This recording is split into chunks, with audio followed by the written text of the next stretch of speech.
Better late than never, eh? Better late than never. Sorry to keep you waiting. Oh, that coffee is ass. Oh my God. I couldn't find Coffee Man. You don't know Coffee Man yet, but there's a Coffee Man. You'll get to know him if you're one of the cool people who watch English Refugee. I couldn't find Coffee Man. I get lost in the market. It's very complicated. And there's lots of like pig heads everywhere and all sorts of crazy shit going on. Monks walking around. There's all sorts going on. It's just a full spectrum. It's not to cast any aspersions towards monks. It's just to say there's a full spectrum between monks and pig heads. So it's a pretty crazy place. So I don't needless to say, it stresses the hell out of me. Not as much as the bright lights in that. You know, I'd much rather be in a market like a proper Southeast Asian market with all the locals than that fucking Go place in Dalat. That was awful. Oh, I think we need to get rid of one. Oh dear. Oh God, really bad. How pathetic. So yeah, I'd much rather be in there, but it's still stressful because it's so hot. That's the only thing that stresses me out. I actually love the market, except for the beggars. Away with you, beggar! All right, who we got? Arcadian. I just saw. Sorry, mate. I just saw you saying you can't find Not Today Satan. At NTS_news. Wow, Arcadian's communicating with Sophie. That's crazy. Not too bad, thanks. How are you? Have you had a good day? Yeah, not too bad, thanks. Absolutely amazing. Why amazing? I remember to... It's a bit much for Sophie, mate. So who are you? You know, no, she has no idea what you're talking about, mate. No idea what you're talking about.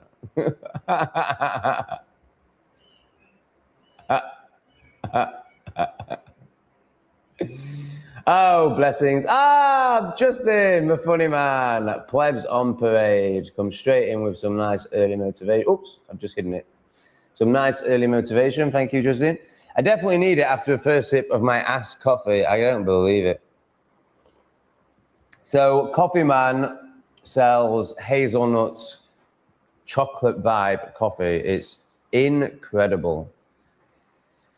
And then if you end up just buying the crap in packets that the plebs buy in the shops because you can't find Coffee Man in the market, then you end up drinking pleb ass coffee.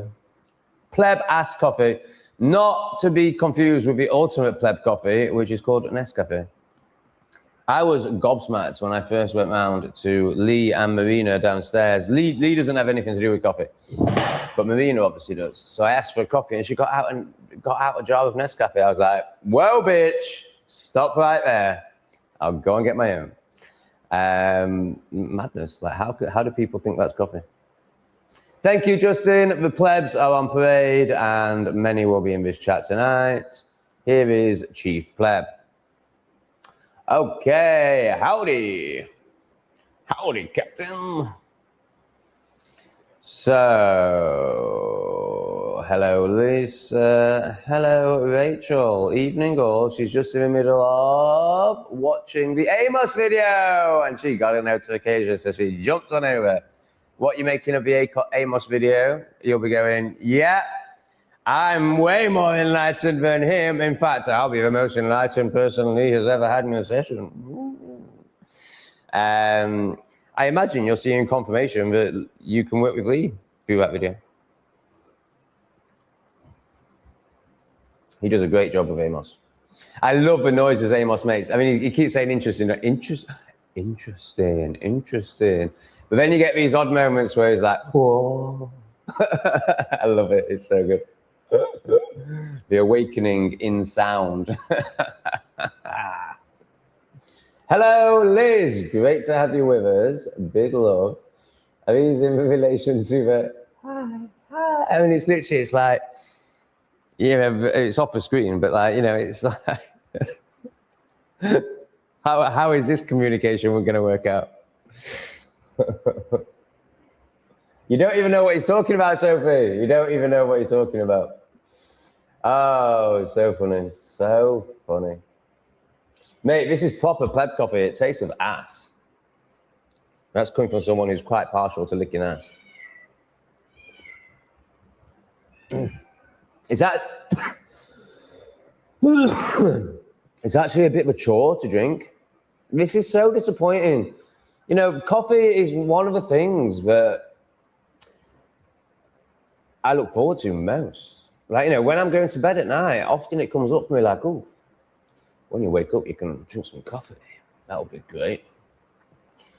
Yeah, I would say it's in having a smoke, having a tug, first coffees of the day, coconut, pineapple, and honey juice smoothie drink, receiving a chat, a super chat. I would say they're the highlights of my day. And one of them has just turned to ass. Actual ass. Oh my God. How disappointing. The rats rant. The rats rant. Anyway, I don't want to be ringing this person up and giving them attention because it feeds their, let's just call it demon or insanity or whatever is going on with that one. Who knows?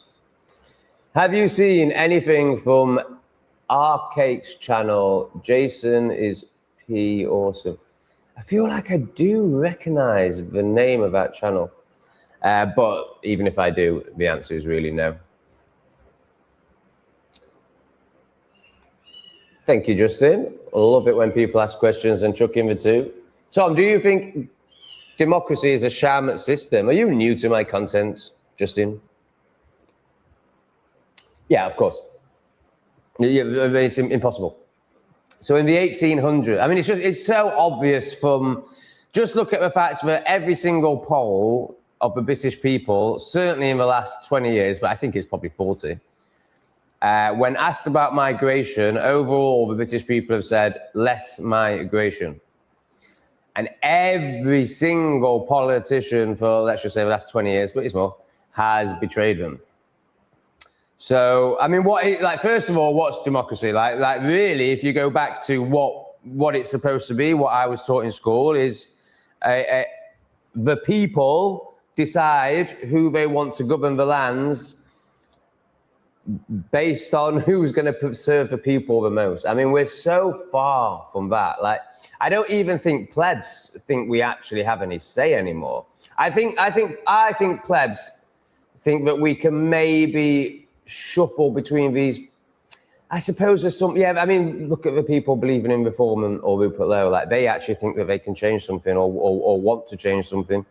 So I suppose people do still believe in these parties. I mean, it's just so ridiculous to me. It's so obvious to me that they let's just say, do not work for the people. Like, that's very obvious. And then a few steps on from there, oh, right, they all work for the same people and they have an agenda and it's called Agenda 2030 or Kalergi Plan, whatever you want to call it. There's many names for it. So, you know, just on that level, just on the, so the only morsel of democracy that people are still maybe holding on to is that they get to choose between the tyrants. And there might be one tyrant that's slightly less tyrannical. Is that even democracy? I would say not. Like, to me, democracy is a group of administrators. I mean, even this word government, who the fuck are you governing? Like, fuck off. You're my administration, bitch. Go and do your administration, bitch. It should be a small group of administration bitches who do the administration. And, you know, if we're not a heart-based society, which obviously we're not now, so, you know, eventually I think we wouldn't need a police force, but as we transition towards, you know, everyone doing the work, when we wouldn't need a police force anymore, you know, we'll need a small police force that just work on common law, you know, and to serve us. But once you look into it, I say it all the time. I'm surprised you haven't heard me say it, Justin, because you were on the stream yesterday, but you chucked in the two, so that's fine. once you look into what happened in the 1800s, and no, you can fuck off from there. The cat's trying to escape. Oh yeah, I meant to be showing you my pussies. Once you know what happened in the 1800s, you will never believe this bullshit again. Because I'm not going to go into it all, because I say it all the bloody time. I might go into it. But basically, all you need to know is this. They reset society. As in, you know, took away the amazing technology and lied to us about all the build. I'm not going to go into all the details. If you want to know, you watch a channel called Tartarian Vault. If you don't want to know and you want to stay retarded and you want to keep wondering if we're working with democracy, if there's a democracy here, then don't do any of this. But if you watch Tartarian Vault, all this will fall apart because you'll realise that in the 1800s, they basically did what they did in Cambodia almost. I mean, not as bad, but maybe it's totally erased from our history, so we don't know. But they put loads of people in mental asylums. So basically people that didn't accept the reset, they put them in mental asylums. If you read the records, it's stuff like reads too much, religious fanaticism. This is why they got institutionalized. No, I'm not doing that. They got institutionalized. We've also got all these orphanages. I mean, even normies are aware of the 1800 orphanages, but nobody asks why were there so many orphans? Well, it's because all their parents have been sent into mental asylums. So it's the Cabbage Patch Kids. It's where the Cabbage Patch Kid doll thing comes from. Like, it's a really known thing, even in normie world, even in normie history, that there were a lot of orphans in the 1800s, but it's not explained why. And people even know about them getting bussed around the country and stuff. Well, they were repopulating because they found the Freemasonry. But anyway, I'm not going to get into all that. I'm just going to tell you that there was a massive reset in the 1800s, which took a lot of work, as in they completely changed society. They completely changed your belief system. And if you didn't change your belief system, not even belief system, knowing of what the world was, which was beautiful, and Tesla technology and all this crazy stuff, the sort of technology that can build pyramids and Angkor Wat and all this. Well, actually, no, if you watch a video of Lee, it wasn't technology, but for the basis of this chat, the technology.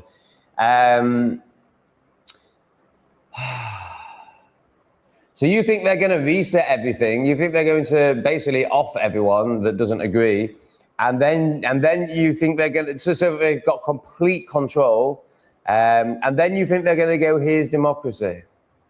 I mean, it's just the most spectarded viewpoint I've ever come across, really. After spinning ball. Yes, let's lose some tards early. You're not on a spinning ball, everyone. Deal with it. Bye. Unsubscribe. Off me fucks. Go and watch some pleb crap. We're not here for plebs. We're here for people like this. Caruso. I recently started doing outdoor kettlebell workouts on the grass. Shoes and shocks up. The reason I'm laughing is because it's just so good. Shoes and, so this is so the opposite. It's not about Justin, just that anyone who would really believe in democracy. I imagine Justin asked that question because he knew for £2 he could see an epic van, not because he actually believes in it. But you know, we've got people still fucking focusing on fucking politics, a show, a sham. And then you've got Caruso bouncing around outside with no socks on and kettlebells in the grass. The spectrum of consciousness, everyone. I know the NPCs are looking, but two in my zone to even care. Some will hate, some will be inspired. Exactly, Caruso. Yeah, exactly, mate. You know, man. You know. When you're a way shower, you're Marmite. You're either loved or hated. And it's all based on how open people are to themselves. So this really fits in with what I talk about a lot in my English refugee videos out here. Just the fact that that is even a thing. The fact that NPCs are looking and you're two in your zone to care, so fully honouring you being two in your zone to care. But just the fact that that's even a thing. The fact that a man doing exercises outside, properly exercising as well, you know, like really get into it. I mean, I know you'll be like a fucking monster of a man, like when it's like, whoa, I can just feel that energy all running right through you. And people are looking at, he's doing something that isn't robotic. Now in Asia, well, it is very conformist and no one like puts their head above the parapet. But there's none of that. There's none of that shaming. Like you get, like in Vietnam, I saw it a lot, maybe because there's more older people in Vietnam. I've seen it less here. I haven't seen anyone doing Tai Chi here, but I have seen people walking weird from a Western point of view, but like they're exercising. So you'll get people walking around the parks like this, and no one even looks at them. It's totally normal. Or you'll get like old men doing Tai Chi in the parks, people doing star jumps at the side of the road. Like it's totally normal. It's totally normal. I can't speak into it because I don't understand the culture and I'm not from here. Because it's funny because I was gonna say then it's there's no shaming here, but then there is this major, you know, collectivism, which obviously has loads of pros. But one of the cons I see is the death of the individual. Like it doesn't feel like there's many individuals out here. You know, they're kind of all one. They're all one mod of loveliness. They're amazing people, but there aren't really like interesting individuals. Of course, there are some, but you know, not on the same scale as in the West. But it's really interesting because also what comes with that is this no shaming of people just exercising outside. It's really interesting. Like I can't quite get my head around how the two things exist at the same time, because you would think that to get that collectivist, no one put their head above the parapet mentality, then you would also have this like, oh, and I want it. But then it's not out of the norm to do that. It's really normal. I think in 20 years it would have changed a lot because the new generation aren't doing it. The new generation are just staring like this and taking selfies. Like, oh my God, I've never seen so much selfie taken before I came to Southeast Asia. But it's only in under 30s. Riley, is ER still a thing? Yeah, of course. Oh, ER, she's not talking about English refugee, is she?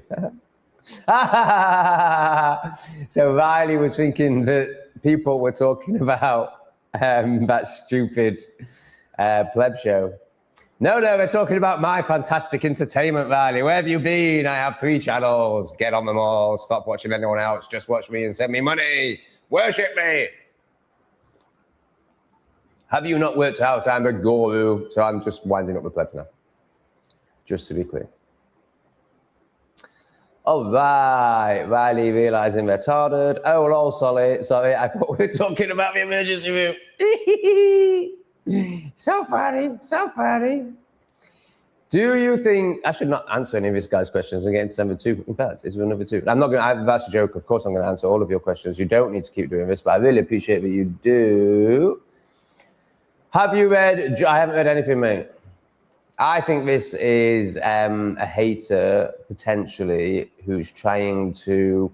So they're so... If that is true, they're so deluded and so far from any alignment and truth themselves that obviously they project that onto everyone else. So when they see somebody like this who can speak really competently with wisdom... Well, no, I can't speak competently, but I can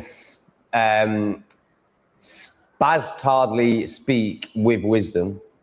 They just can't even take it in. They can't believe it. Like they just don't think it's a thing. So I think what he might be trying to do is ridicule me or expose me in his mind. But obviously he won't be able to expose me because I'm the real shit. Do you think Farage and Lowe are grifters? No, I don't think anyone's a grifter. I think that's a made-up term by jealous office workers. I think it's way worse than that, actually. I think they work for the Them Every Time Club. I mean, Farage is an absolute disgrace. His politics are aligned with Liberal Democrats. I don't know why the media tries to make out that he's right wing. I don't understand it. Oh wow.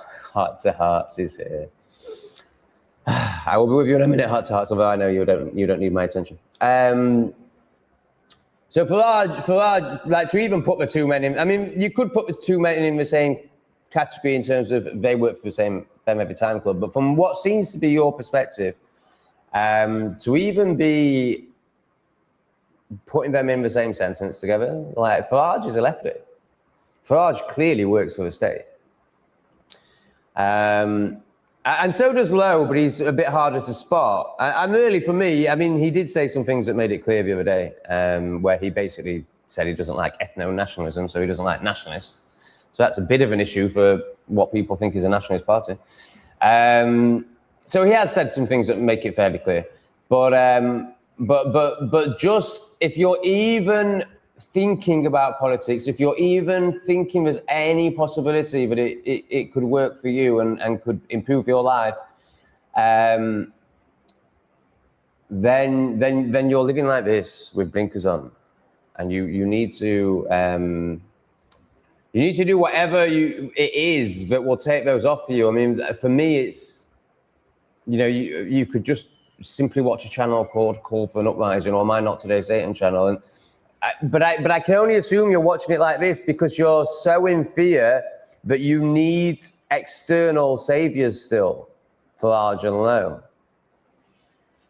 But no, they're not grifters. They are puppets who work for the Them Every Time Club, who control this world and are the reason, for many people, the experience of this world is so dire. Heart to Heart, thank you so much.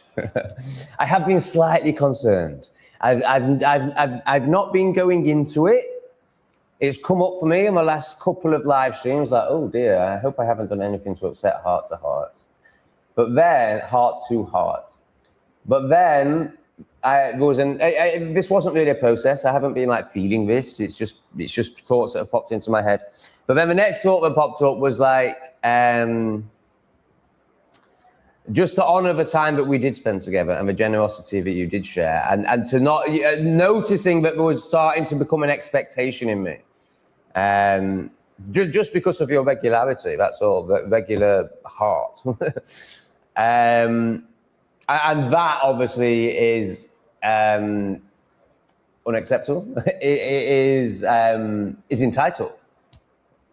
And of course, this will end at some point. Of course, I don't expect this to be happening in X amount of time. So, and then I think a story popped up, like maybe you haven't upset her, because I really don't think you've said anything that would, and it would take something very extreme to upset such a high vibrating, beautiful being who is obviously past basic offense. It would take a wee fat shrug moment where I totally F it up. And even that, I question whether that would be the end of you. But anyway, that's not what we're talking about.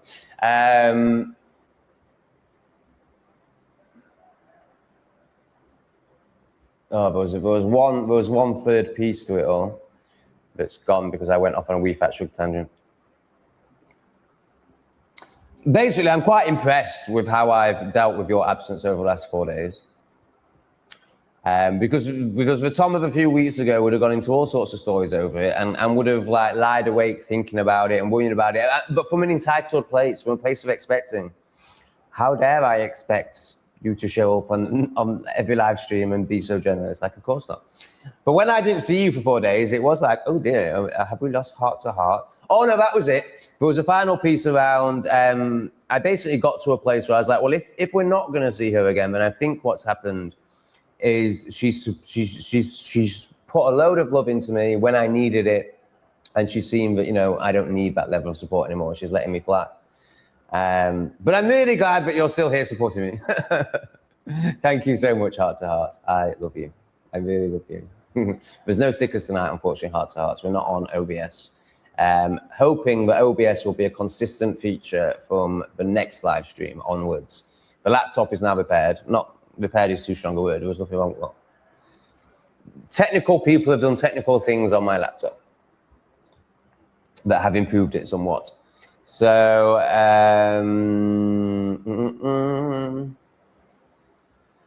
so yeah, should be able to use OBS moving forwards. And Heart to Heart will get all her hearts in stickers. All right, where are we at? Okay, let's go a bit more down the chat. Oh, Rachel is always interesting. Oh, we've missed out on Riley. Oh no, she's just talking to people. Have spent £55 today on flowers. Beautiful. To attract bees. All right, so these, let's just try and read the comments. To attract bees to help populate my runner beans. Bees prefer purples, blues, pinks, and yellows. So that sounds like pretty much every color. And they cannot see red flowers. That's interesting. So presumably you've bought flowers that you can put in the ground and aren't just going to die. When I hear flowers, I think of this. And also, Rachel, what are your thoughts on this? What do the flowers think about this? Is this not flower murder? And everyone else, open it up to everyone else. But flowers are Rachel's thing, along with anything that is to do with the ground, including pissing on it, apparently. So presumably you've bought plants, not flowers.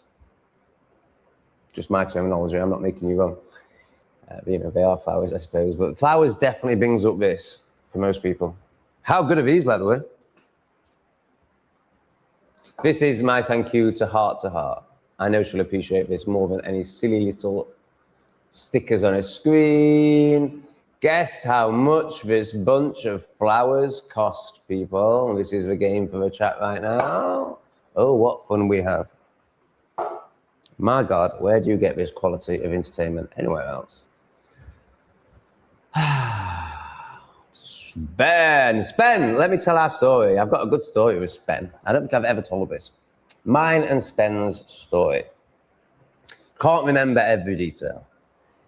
Presumably it starts over email. Get an email. So I'm living in Sheffield. I'm pretty depressed. I think Not Today Satan has just started to blow up. So I'm on the excitement, oh my God, am I becoming a YouTuber stage of my journey. Full of ego.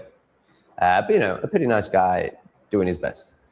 And I assume I get an email from Spen. Spen reaches out somehow. It must have been email. Maybe it was Patreon. And Spen's been a big supporter for a long time. And I can't quite remember, but it's something like this. Yo, dude, I want to meet you.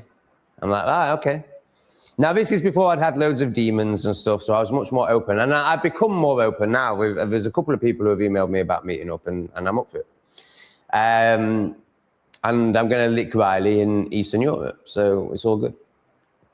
So we're back into, well, not back, it's a different spiral of depth, where before I was meeting people out of ego, and now I'm meeting people through connection. So at this point, I'm very resistant to meeting anyone. Yeah, I'm not meeting anyone at this point. The only person I met in those 6 months was somebody who paid me 20 quid to go on their YouTube channel. And then I bumped into a few people at the sauna who I sort of became loose friends with.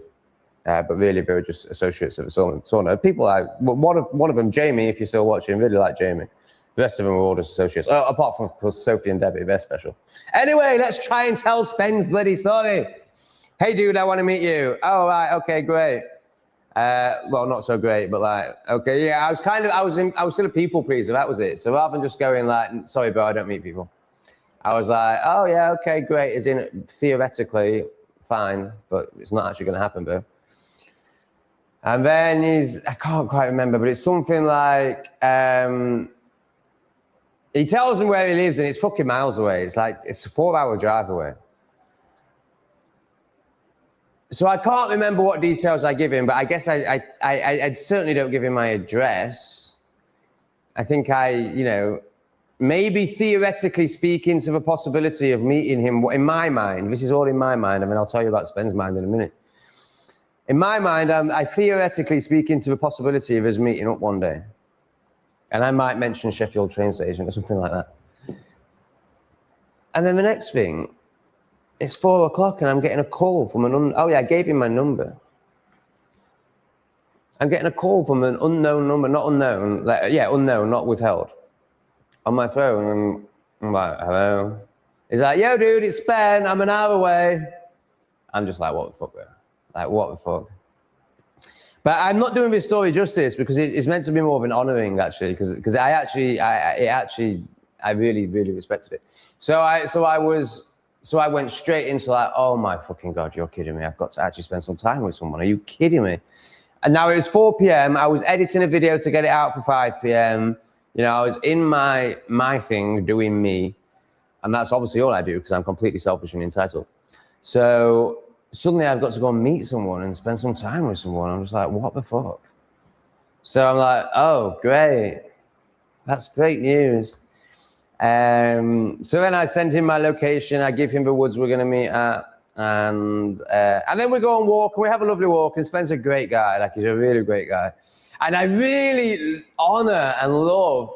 See, to me, it was incomprehensible that this guy Like I couldn't even, it was, when I talk about beyond people's perspective, people can only perceive to their level of perception. Well, this was my level of perception.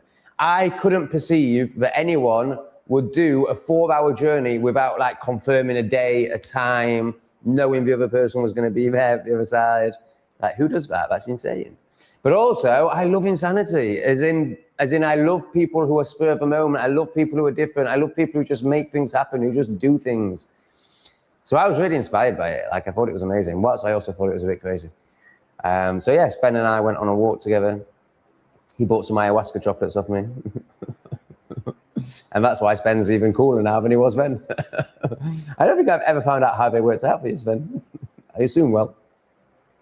Nice meeting you, Spen. And then he joined my men's groups. Democracy is dead. Colossal! Democracy is dead, and people don't even realize it. We voted for a real Brexit. Yeah, I mean, that is a great example. And what happened? They increased migration and allow people in rubber dinghies to turn up. That is, you know, I don't like the example because it still comes from, you know, a recent, I love the example, but I also don't like it. It's just the paradox of life. It's nothing to do with Clouseau. Yeah, I mean, I won't speak into that side. He's so right.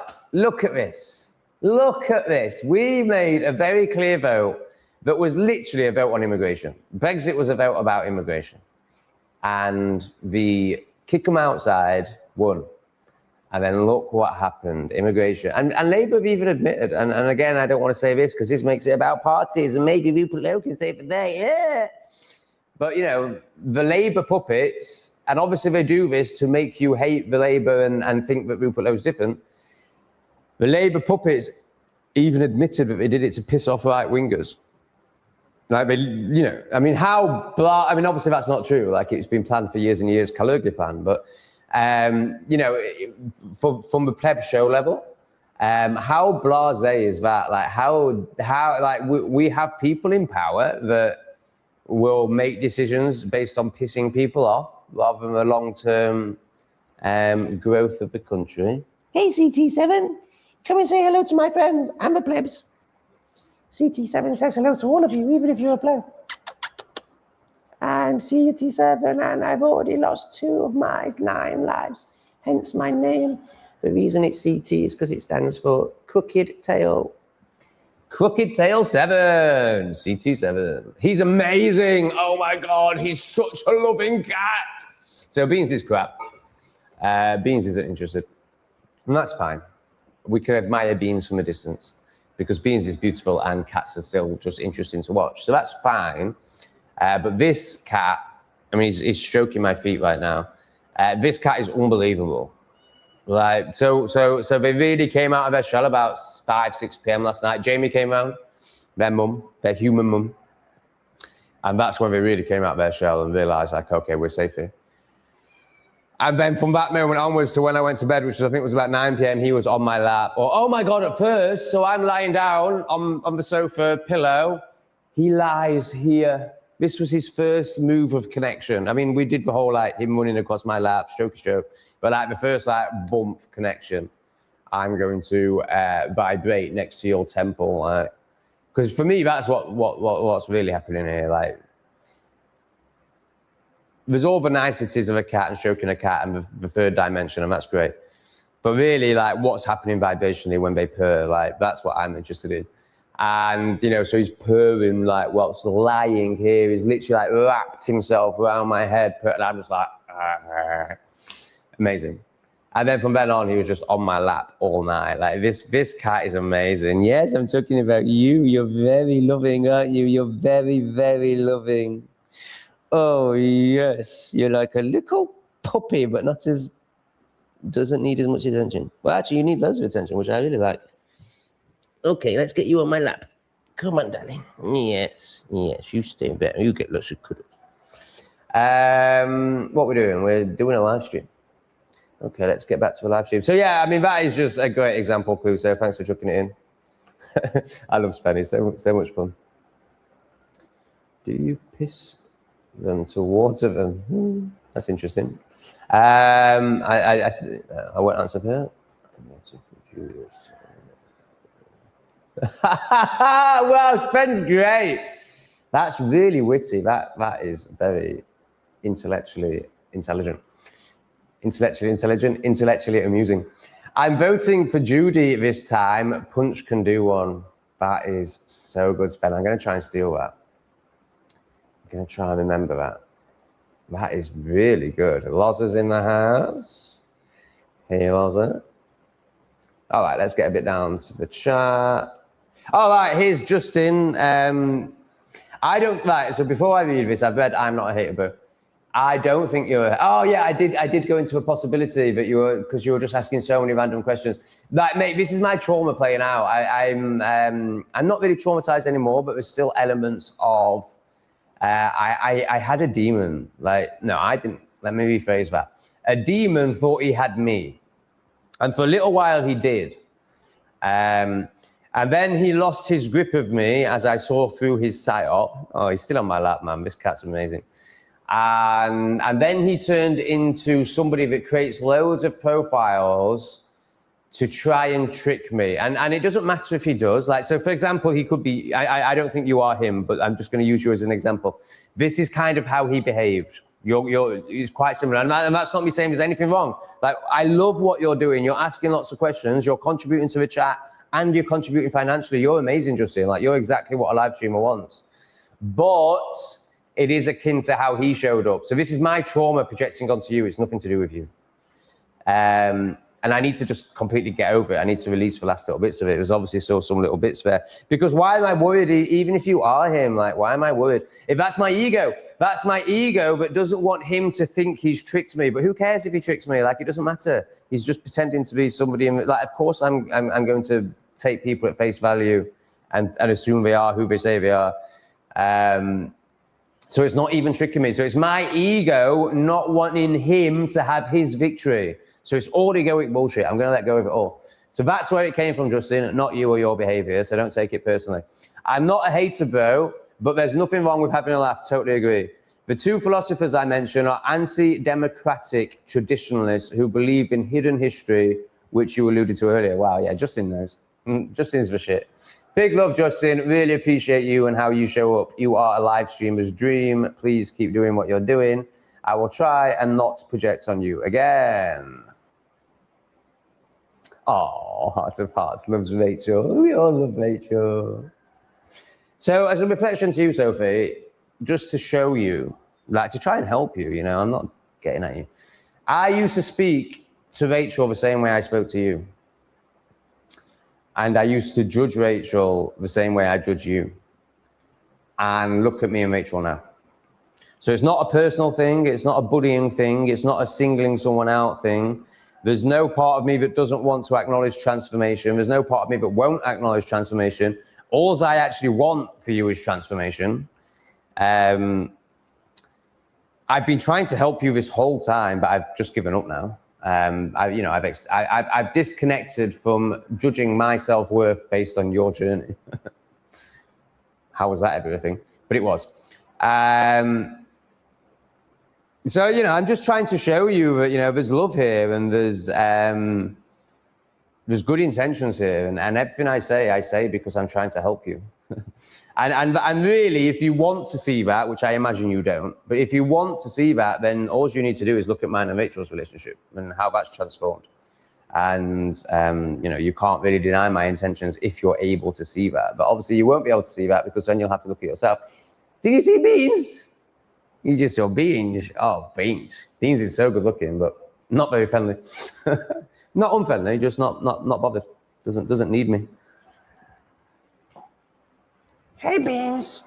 Say hi to the plebs and the lovely ones, especially Heart to Heart. Hi, Heart to Heart. Thanks for feeding us. And Tom. I'm paying for his rent. Your political views align with mine. Been watching you for a week now, and your confidence is what makes me watch. Too many pussy sheep around nowadays, like the mate. Yeah. I think courage is probably a better word than confidence. Like, I'm just done with letting them repress me in any way. I would rather be dead. I would rather be in jail for the rest of my life than toe the party line. I'm just done. You know, I trust the universe enough. and trust my journey enough. And that doesn't mean I don't believe I'll end up in jail. Like, I trust that if I end up in jail, that's meant to happen, as in I'll finally become the meditating guru that I'm meant to be. Because I'm never going to spend my day meditating out here. So maybe I need to go to prison. So, you know, this is where you get to when you really trust. And then that is what creates, well, you need the courage to start to trust. But then when you can trust, as in you receive the evidence that allows you to trust, I'm talking about God, which is really self, but let's just use the word God. Once you get that level of trust, then you can be this confident, this courageous. Because you know there's nothing to fear, because this is just an experience, and whatever you experience is all meant to be and will all aid your soul. Especially when you get to the age of 40 and you've had so many disasters and calamities, business failure, for example, prison in Thailand, and every single one of them, a demonic stalker, every single one of them has been for your greater good. Every single one of them has, in hindsight, propelled your journey and been of great service to you. You get to a point where you have to stop seeing things as bad, and you have to stop worrying about certain life possible outcomes like jail. And you just have to be authentic and trust, and just know that whatever happens is meant to happen and will be for your greater good, even if you don't realize it in the moment. That's the evidence that I have accrued through this life. No, you're not fucking the chair up. Okay, you can do that. SCT7. No, you're not doing that. You're not doing that. You're not doing that. No, you're not doing that. You're not doing that. I need to get them a scratchy thing. I'll go and buy one today. But then they're still just going to scratch the chairs. I'm going to have to cover up these beautiful chairs, man.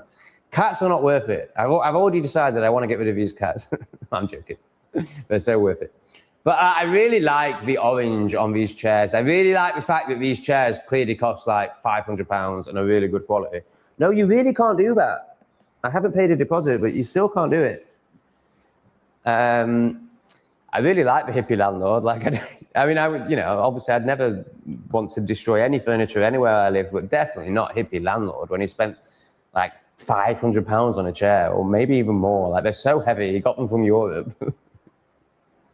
And they're really beautiful. Like, they're really beautiful. I really like the orange. And I'm going to have to cover them up in that, if you've watched the videos of Lee in his apartment, with that crap grey shit. Oh, that's so depressing. At least I've got this. I'm going to call it the Heart to Heart light, because it reminds me of Heart to Heart, the purple. Whenever I put it on and it's purple, I'm like, oh, Heart to Heart. Yes, great, Raw Egg. Please comment more. You're a good one.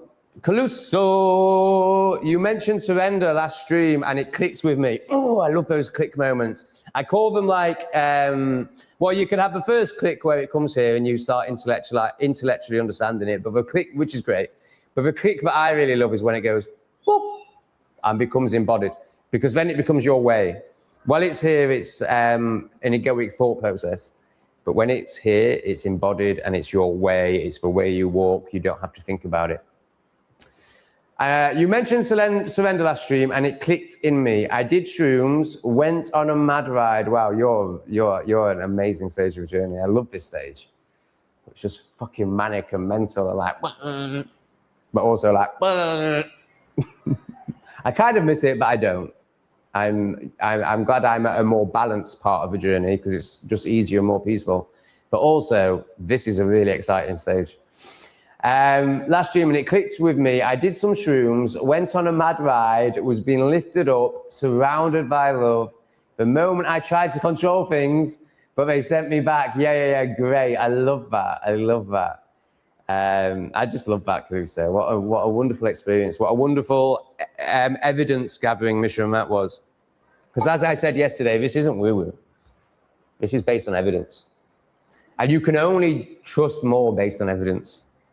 You know, it's not belief. It's not what the Christians are doing. It's not what the Muslims are doing. It's not what the people who believe in politics are doing. It's not hope. It's not belief. It's evidence. It's knowing. It's amazing. And this is why you can end up, and this is me, like, I'm nowhere near like what people would call enlightened or finished. Neither of those things really exist, particularly the finished one.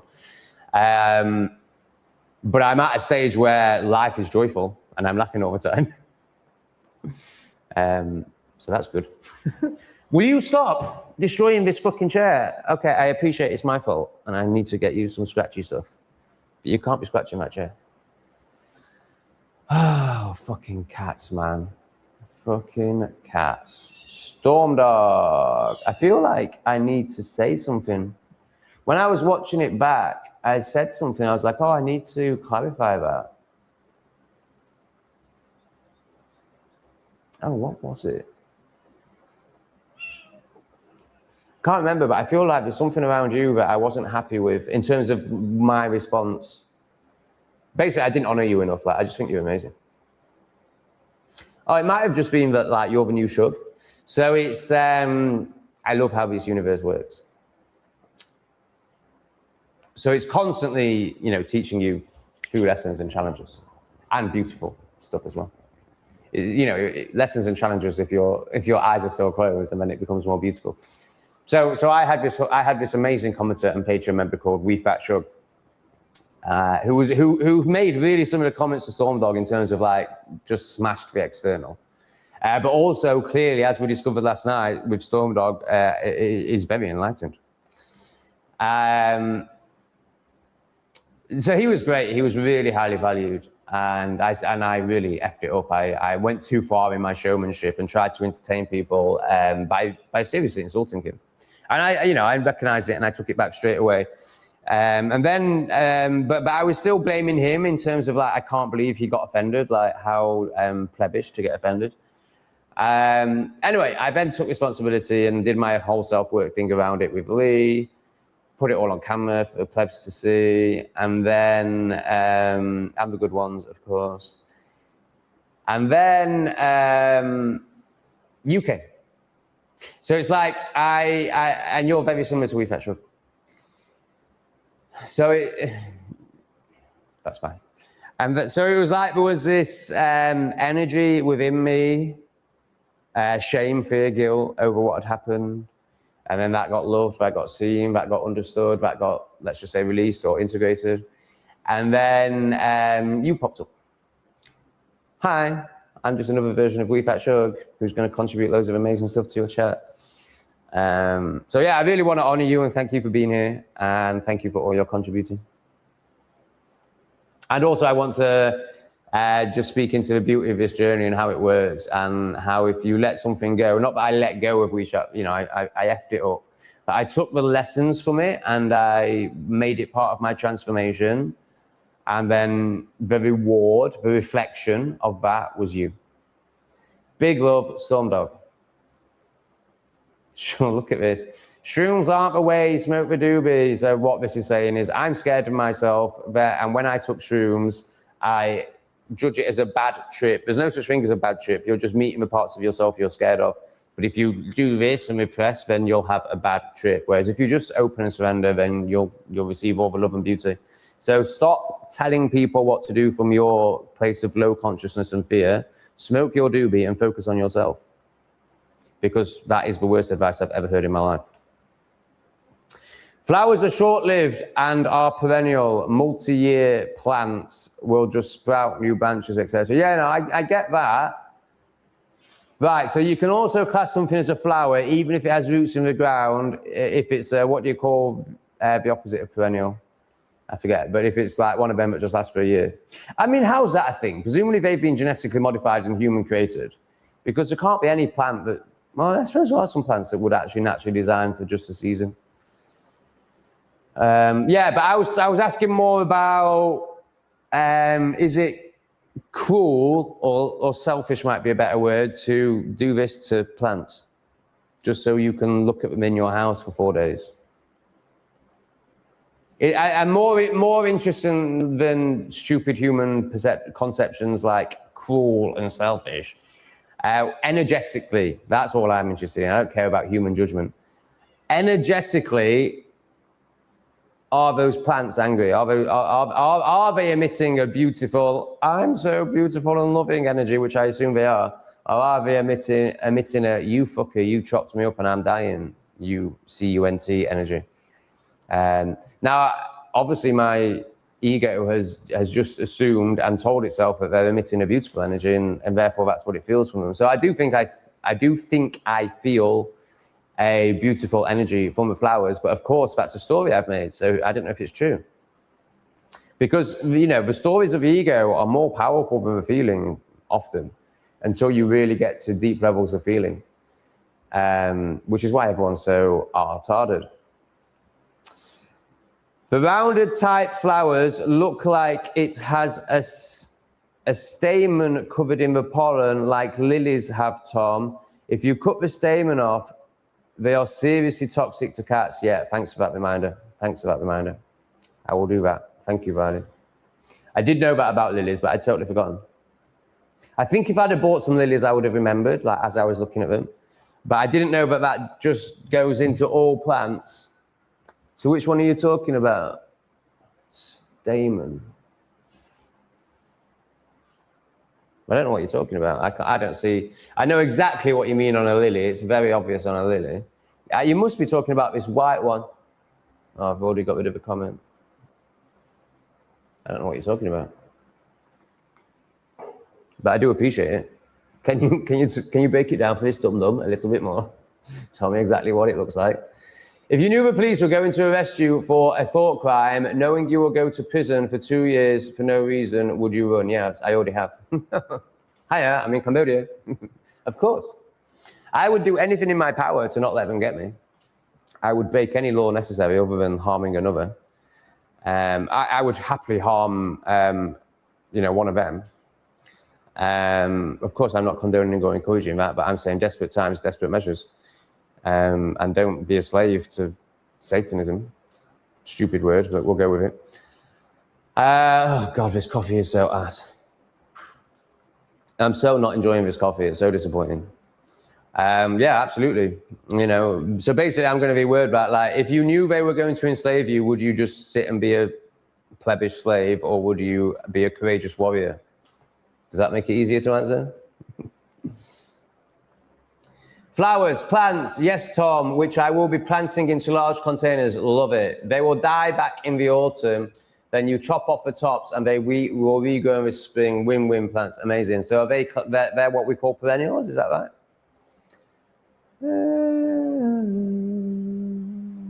Yes, RPM Nitro. Thank you for your consistent support. Ah, heart to heart like the flowers. Of course you did. Thank you for the beautiful flowers, Tom. I've been with myself the last one. Oh, yeah, of course. I forget that you take 3 days off a week, is it? I forgot all about that. Is it a week that you take 3 days off? I need to remember that rather than... I wasn't panicking. I did a really good job. Like, I really noticed the part of me that wanted to panic, and I just was just like, no, it's fine.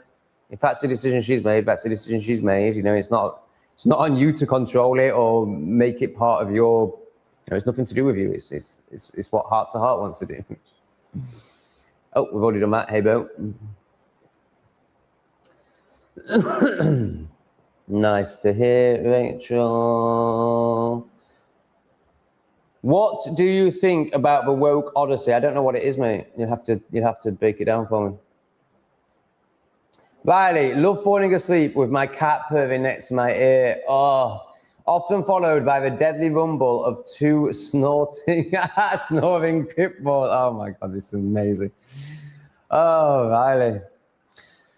The rumble of two snoring pit bulls who also share my bed. Could never have a man. No room in my bed. What about a brief lick? Oh God, I just think that's so funny. Am I just really immature, or is that as funny as I think? I am only trying to be funny. I have no desire to lick a woman, particularly one that's 34 years old. Not that that's old, but it's just not my thing. So and basically that's because I'm immature, like as if I could connect with a 34-year-old on a relationship level. Like obviously I need to be dating someone around the age of 25 who doesn't know who we are.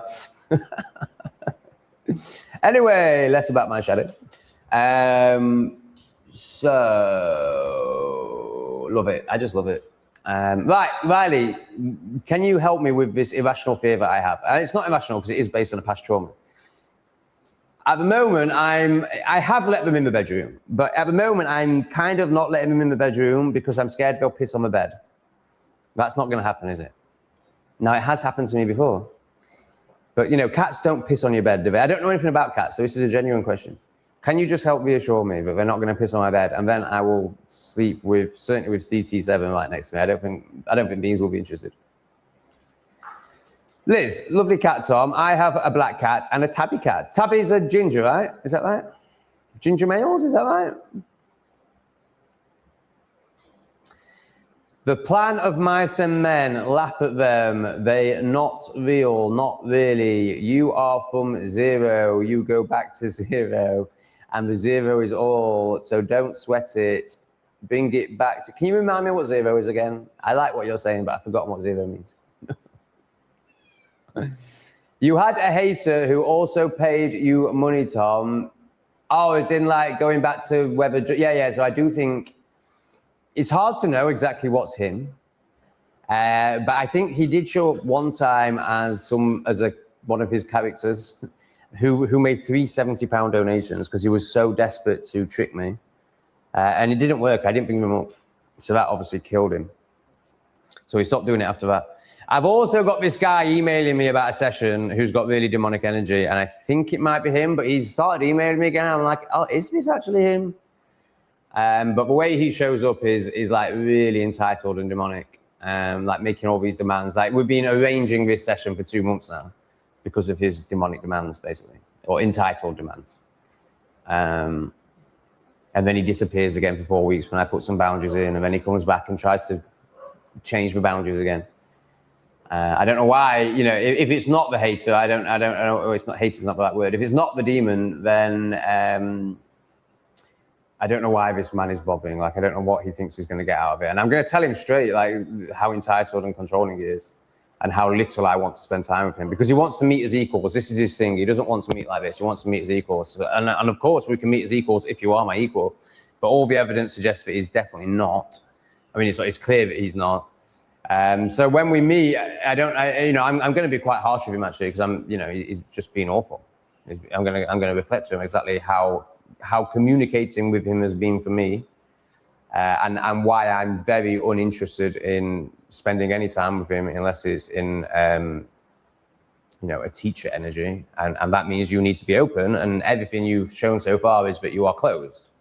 So I don't really know what we're doing here, bro, because we're not equals. I have no interest in spending time with you other than to help you, and you don't want help. What we're doing. So I think it's him, but I'm not sure. It might just be an entitled, crazy person. But they've already paid me £50, so.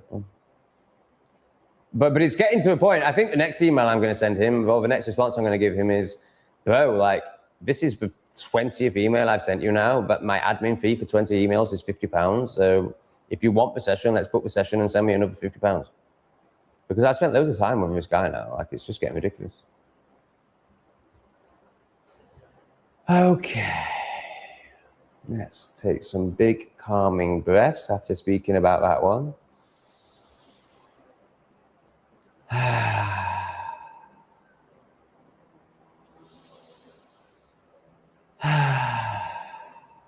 Plants don't have a central nervous system, so they don't feel pain. Yeah, I'm not talking about scientific low-level pleb stuff. I'm talking about, vibration and energy. Yeah, good. I know you know I'm kidding. It's all for the entertainment of the plebs. All right, we're at the bottom of the chat, guys. 3 days a month. Right, yeah, when I said it, so heart to hearts, usually it's 3 days a month, but sometimes more. It's not set in stone. Of course it's not, because heart to heart flows beautifully. Yeah, when I said 3 days a week, I was like, that can't be right. That's really a lot. So Heart to Heart has a break from technology every month because she's so wise and heart-based and connected with herself, which is also why she can donate. Watch the latest video on Tom Gray Twits called This Is Why Your Life Sucks. I would love to be able to just use nice, beautiful titles. I mean, maybe that's why my videos are doing crap. Maybe the universe is like, you need to trust more and you need to stop writing titles based on hate and despair because that's the only way, because your story is, that's the only way you'll get clicks. So, you write a beautiful, you create a beautiful video about giving and then you call it, This Is Why Your Life Sucks. So maybe it's time for me to trust and write aligned high vibrational titles, and I'll be rewarded for that. But the evidence that I've received so far is that on YouTube, you have to write negative titles if you want any chance of someone clicking on your video. Not someone, like obviously Heart to Heart is going to not be influenced by that, but you know, sadly, Heart to Heart and her vibration is only shared by 0.01% of humanity. Maybe between that and 1%, I think towards the lower side. So you have to, you know, you have to aim your content at the 98%, and sadly they live in fear, shame, and guilt. So you have to write titles around fear, shame, and guilt. What sessions does Tom do? Is he a apist? So look at that word, break it down, split it into two. You don't want to be going to any of them. I just think it's really interesting that the word we use for somebody who can help someone to heal is the grapist. Now, most of them are university trained. Most of them have learned it out of a book. I mean, psychiatrists are the biggest joke in the world. Like, they've literally just learned about pills. And people think that they know something about the mind. No, no, no. They've just learned how to label someone and give them pills. Therapists, you can get some really good therapists. I've had an amazing person who was classed as a therapist. But if you're classing yourself as a therapist, you've learned it out of a book. You've been to university and you've been told how to therapize someone. They're not doing it from experience. They haven't done the work themselves. Now, of course, you'll find the odd one that has, who uses that word, like I did, and he was amazing. But in general, therapists aren't teaching or way showing through experience. So I'm a shadow worker. I've done 10 years of shadow work. So shadow work is looking at the parts of us that are unconscious, that are playing out in our reality. So the parts of us that are repressing us. You know, it's often called the ego. And what the ego is, it's the part of us that's conscious. It's a part of us that's aware of our existence, and is therefore trying to control our existence. But from a very scared place. It's trying to protect us. It's trying to serve us. And it's the only part of us that has sort of like become aware of this third dimensional existence.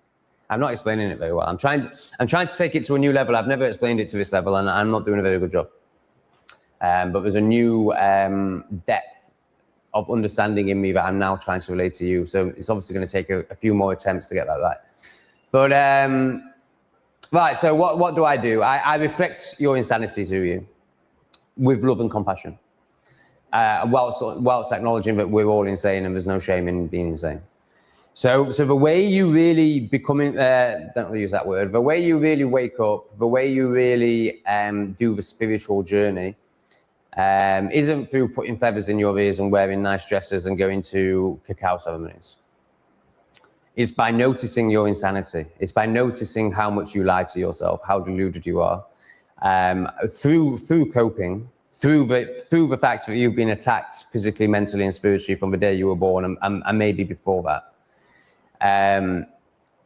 So we become very defensive and very repressed, and we believe what we think, and what we think is bullshit every time, especially when you haven't done the self-work. So, and what people don't realize is they think the brain is searching for truth. So they think what they believe is true, but really, if you believe anything, it's not true. Like, unless you know, unless you've experienced, it's not true. So belief is the problem straight away. But as long as you're allowing your brain to tell you you know anything, then you're deluded, because all your brain is doing is searching for evidence that reinforces its delusions, reinforces its reality, its knowing. The brain isn't searching for truth. So what I'll do is I'll reflect all that to you. So as you speak, I'll be like, there's a mirror. This is, you know, what your ego's doing. And I'll break it all down for you with love and compassion and no shame. And, you know, I'll use lots of examples where I've done it in my life so you don't feel shamed, because that's the natural response of the ego, is to feel shame when somebody shows you something about yourself you haven't seen. So we try and take all that out of it. We add humor to it. We make it very light. And you go away with all these realizations of what you're doing to yourself. And then you work on that. And then you come back and we go deeper and we go deeper and we go deeper. It's amazing. If you're ready to meet yourself, then it's the best £50 you'll ever spend. But it's not for everyone. It's for those that are ready to meet themselves. I want to switch those lights off, but I think it's premature. Oh, shall we see? Let's just do one for now. I think we learnt this yesterday. If I do two, it's a bit too fast, a bit too soon. Heart to heart, what are you doing up at this time? Heart to heart, what are you doing up at this time? I didn't expect to see. Yeah, so it has been on my mind. I have to admit, it has been on my mind. I don't think I've been going into it. I don't think I've been worried about it. But if I'm honest, I recognize that today when I started the stream, there was a, oh, this is the wrong time for heart to heart. That came up in my head. So that's how valued you are, heart to heart, and that's. But it's also a sign of, you know, me wanting money, if I'm honest, and I hate to say that, but that is the truth. But it's more than that. It's a love for you and a like wanting you to be here. But of course, the fact that it seems whenever you're here, you chuck 50 euros in. Of course, my ego is aware of that. All right. So a tabby is not ginger. It's only pics of cats I could find. Hence the ginger shows in the comments. I can't see. I don't think you can put pictures in the comments. And if you can, then I never knew that.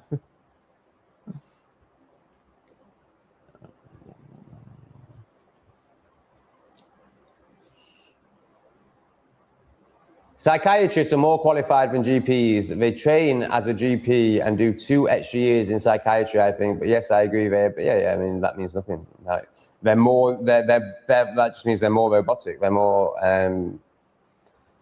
demonic. They're more cut off from any sense and any way of helping people, because the longer you spend being trained is just brainwashing, indoctrination. And also it's building up the ego and the status. I've done 7 years, you only did 5 years, I'm better than you. And I'm a psychiatrist. So therefore, when the noticing starts, the ego is so strong. Because not only have they got to accept that, you know, they did this and all the other stuff that everyone else has got to accept, they've got to let go of their status. They've got to let go, like they've spent their whole life thinking they're one of the best people in society, one of the most intelligent people in society, and everything's told them that. So to wake up is to acknowledge that actually they're one of the worst people in society. They're one of the most brainwashed, and they're ones that are doing the most damage, along with university lecturers and doctors. Literally the worst people in society, and police. I mean, there's probably a massive list, but they're the main 4 that stand out to me as, you know, people that are most looked up to. They get the most status, and not so much police. But those other 3, they get the most status, so that's what they're used to. And that's how they've defined themselves. So for them to wake up is very challenging. It's like Jim Dandy and Awake and Brave. You know, it's very hard for them to wake up because they've got this hugely high functioning ego that's based on intellect. So, you know, it's a massive crumbling from there, And, you know, it's very unlikely they'll do it. What's this person saying? The Duke of Death. I don't think we know you. I remember an episode when I was 8. I was sleeping. Oh, I think people are talking about sleep paralysis.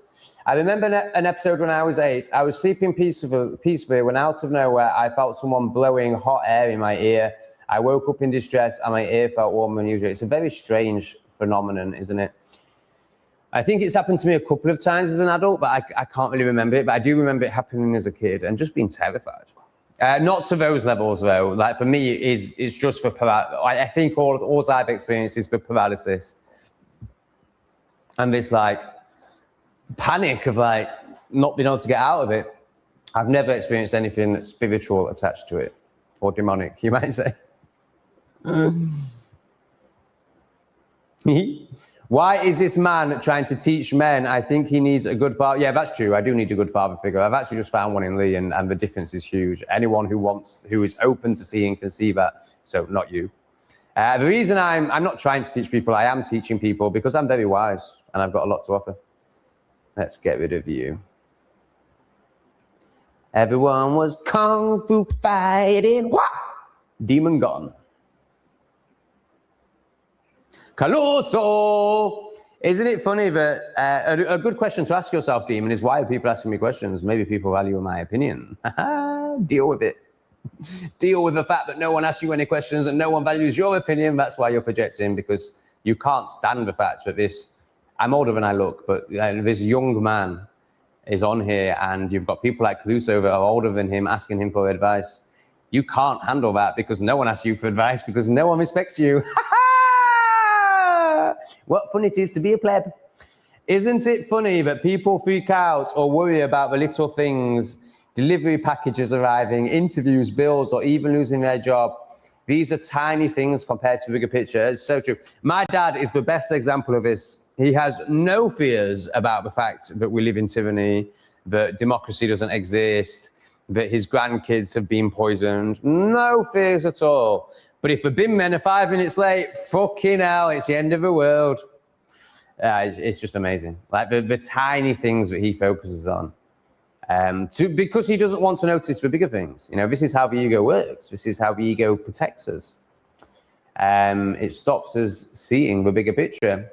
So it is protecting, because if my dad saw the bigger picture, he'd jump under a bus. There's no way he'd be able to handle it. There's just no way he'd be able to hold it. So it is actually keeping him alive. Like, you know, you can actually honor this from a, you know, very art-hardened perspective. You know, my dad has been kept alive by worrying about, honestly, the bins are the main focus of his week. Like he counts down the days to bin day. He gets up to watch the bin men. I don't know if he still does this. He might have calmed down a bit. And then the other thing he does is,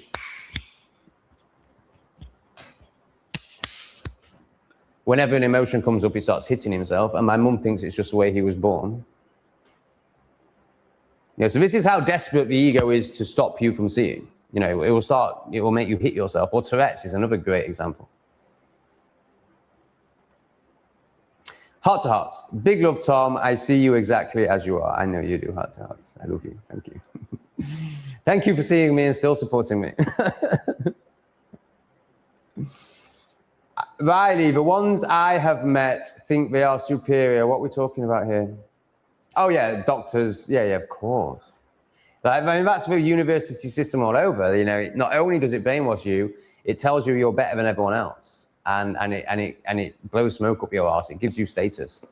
So these bots come out thinking they're better than everyone else, which is why you get a lot of, you're uneducated, you're stupid, gammon. And of course, it's very easy for them to make that story because the working class do appear to a middle-class person that's been through university, they do appear to be stupid.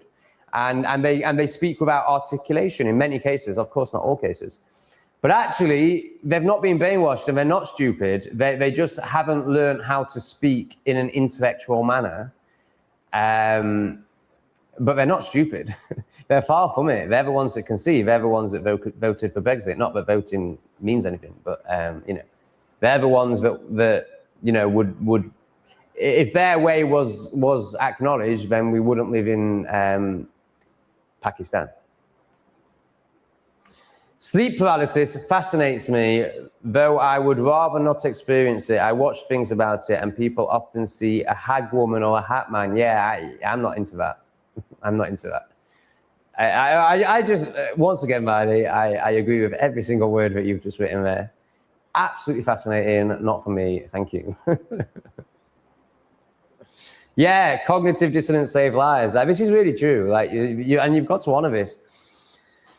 You know, you've got to honor your coping mechanisms. They're keeping you alive. As I said to APV the other night when he was 5 sellers in and really struggling, like, good, like, you know, don't shame it. It's keeping you alive right now. You're surviving. Like, surviving is very commendable. Like, it's amazing that my dad has got through life with the energy of a 4-year-old child.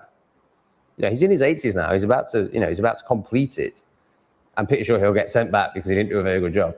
But he's about to complete it. He's about to do it. And I have huge respect for that. I think anyone that gets through this life, I think that's a massive achievement. I think from a soul perspective, you know, let's go with this love and light story that we signed a contract, which is obviously all like them trying to control it through their human understanding, trying to project their human nonsense onto it. I mean, the fact that we use the word soul contract, con, We use the demonic language of the reptilians to describe our soul journey. That shows how conditioned we are and how much we want to try and understand it from our human perspective when it's way beyond our human perspective. But, you know, there's this notion that many people hold that basically, you know, there's, oh God, I can't remember what you called it, but, you know, your soul family looking down on you, cheering you on. And, you know, I'm sure it's all bollocks. But, you know, if you just come from that, imagine a soul watching this and what a shit show it is. You know, they'd be so impressed that you even get to the end. Like from a soul point of view, assuming that they live in some sort of ethereal realm of beauty, you know, this is diabolical. I mean, I love it. I think it's great. Like, it's also really beautiful. But it's, but you know, in general, most people's experiences are pretty diabolical. My dad's experience has been diabolical. Whilst he did live, whilst also on a 3D level, it's been amazing. He was born in the best time to be born, 2 years after World War II. 44, I think, or 45, or 47 maybe. I think he might be born in 47. And so the best time economically, well, he totally fucked that up because he didn't take any risks. Like, he was in the generation where you could buy a house for £2 and be a millionaire 20 years later. Didn't buy any houses. What an artard. Just worked and focused on his pension his whole life. So he was born in an era where it was harder to not be a millionaire than it was to be a millionaire, and he managed to not be a millionaire. He's lived his whole life in fear and repression, but he's also got an amazing wife who mothers him. She does wear the trousers and tell him what to do, but he needs that because he's a 4-year-old boy. But she also lets him go out to play whenever he wants. Like, he can go to away games where he can travel across the country, he can do whatever he wants. She doesn't stop that. So yeah, in many ways, he's lived a really good life. Like, from a normal perspective, he's lived a really good life, especially seeing as he's a 4-year-old boy. He's done really well. But from a spiritual perspective, it's been an absolute shit show. Love your dad if you're watching. I don't think you are. I doubt he watches my lives. That'd be way too much for him. He watches English Refugee. Bless him. My last contact with my dad, I don't know if we'll ever speak again, to be honest, because there's just no point. But that's said with love and no problem. Well, I was speaking to my mum on video, and he comes over the shoulder and he goes, "Up the hours, up the hours, up the hours." And I went, "Yeah, it's looking good, isn't it, Dad?" "Up the hours, up the hours, up the hours," and then scuttled off. And I'm like, honestly, if that's all you can manage, like, me and my mum were having quite a deep conversation.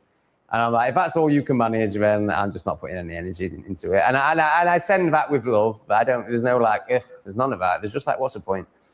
Until I hear he's about to die, then I'll speak to him.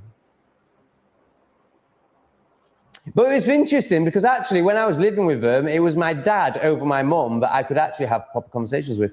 You know, if you actually pin him down and don't let him escape and tell him about the Them Every Time Club, he can understand it. He'll let go of it as soon as he leaves, and he'll go back to watching the BBC and going, "Oh, that was a good speech by Keir Starmer."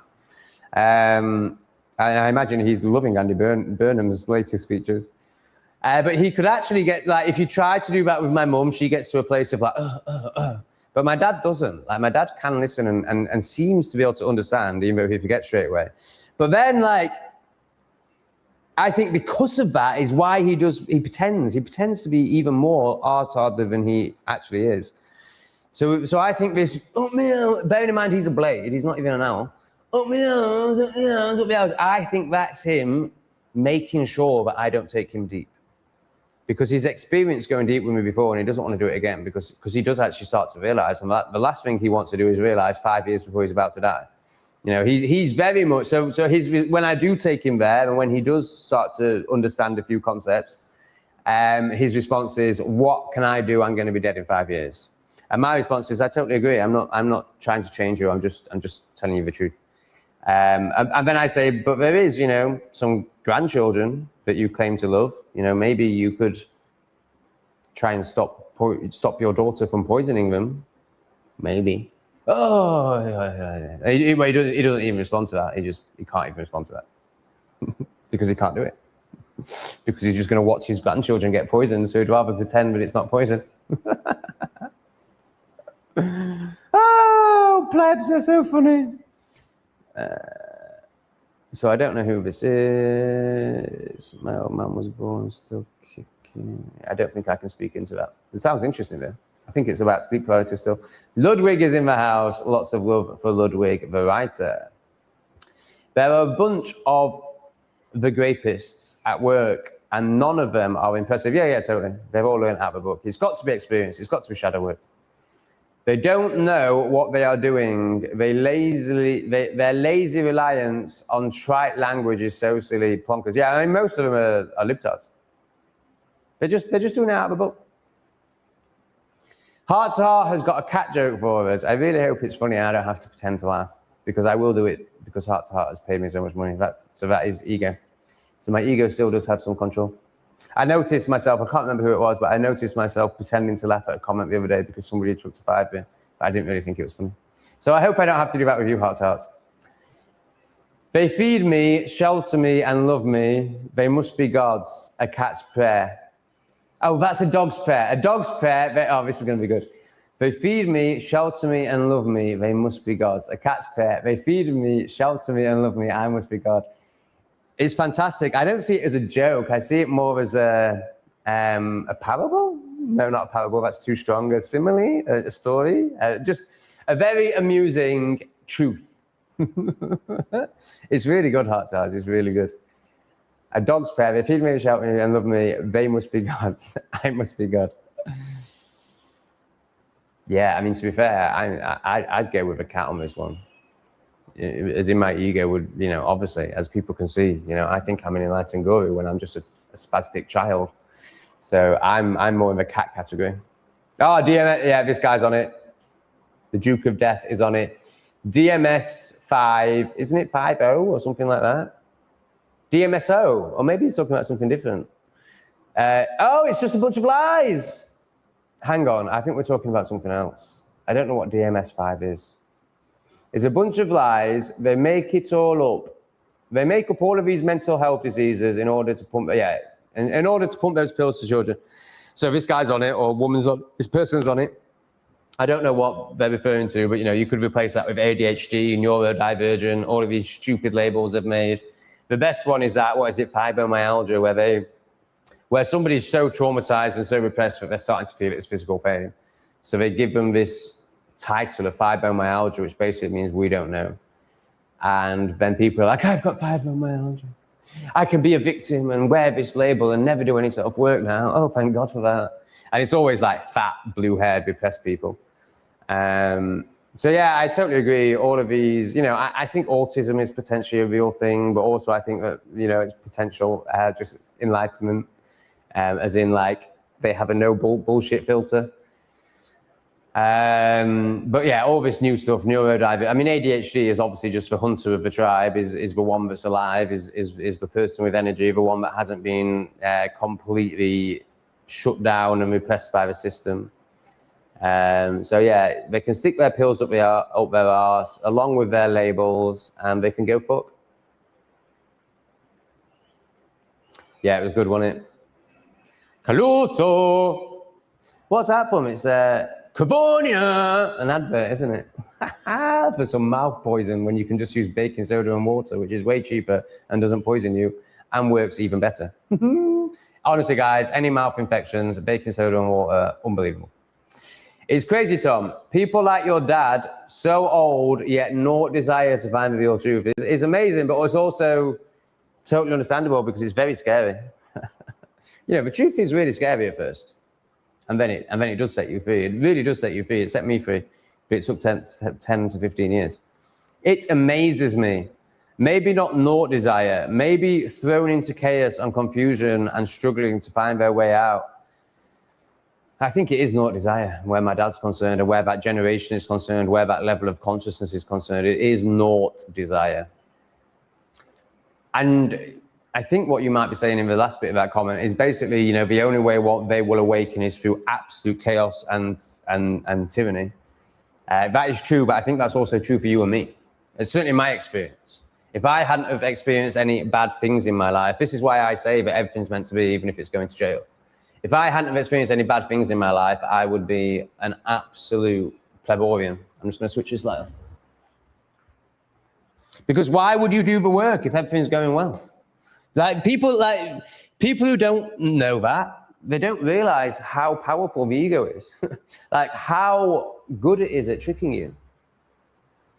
You know, you're never going to see it until it's like glaringly obvious in front of you. So what I spoke about in the lives last night when I lost the cats, and I had to, you know, I noticed all the stories coming up of like, I made a good enough barrier, why has this happened? I can't believe they've done that, like trying to blame the cats.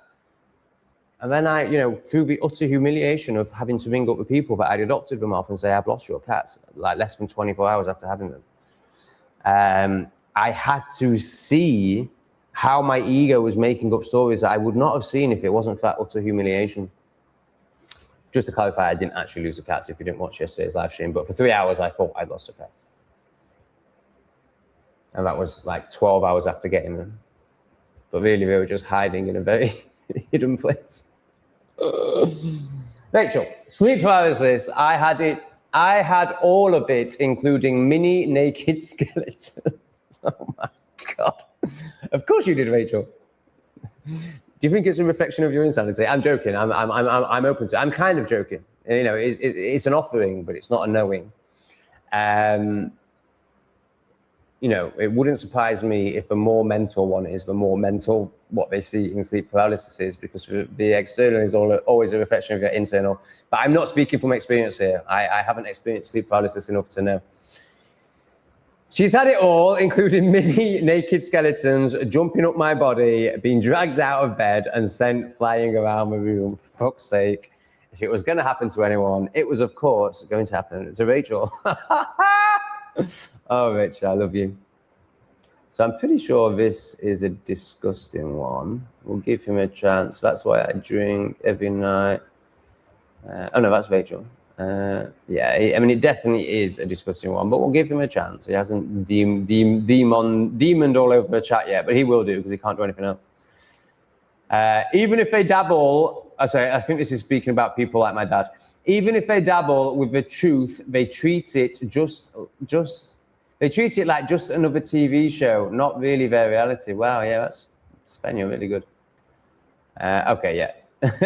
He didn't last long. Everyone was kung fu fighting. As soon as I see that, why did I give him a chance, man? Like he's proved what he is time and time over again. I think it's funny. Technology is no doubt related to these episodes. What we're talking about episodes. They made these devil's devices. Oh. All right. So I think he's talking about sleep paralysis. Technology is no doubt related to these episodes. They made the devices. Very good. Because that is, you know, language is always pointing at stuff like this. English particularly. I don't know about others, maybe others as well. In order to enslave us all, demons live on your screens and they all act as scrying mirrors. Can you tell us what scrying mirrors are, please?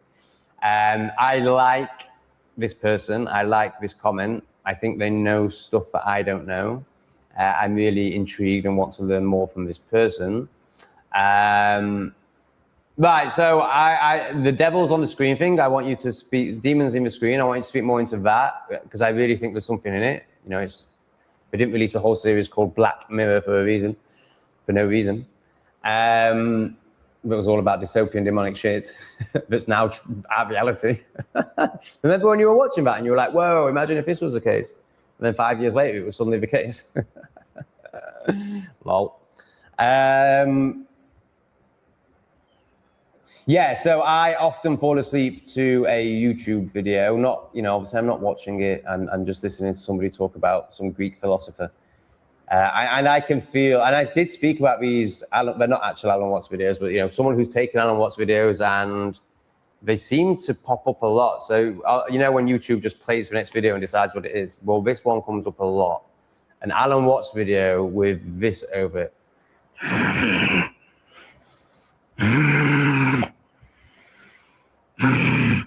So it could just be that some fat bastard is sat too close to the camera or the microphone, or it could be a demon. And I'm really glad you said this, mate, because there's no doubt that the next stage, or one of the many next stages for me, is falling asleep in silence. One, because of the beauty of silence and stillness and presence, but two, because of what you're talking about. Give us more information, oh wise one. All right, let me just sip the kettle. Ass. Oh, I could put some honey in it. That would make it taste less like ass. Okay, let's put some honey in the next one. Remind me to put honey in the next one, please, people.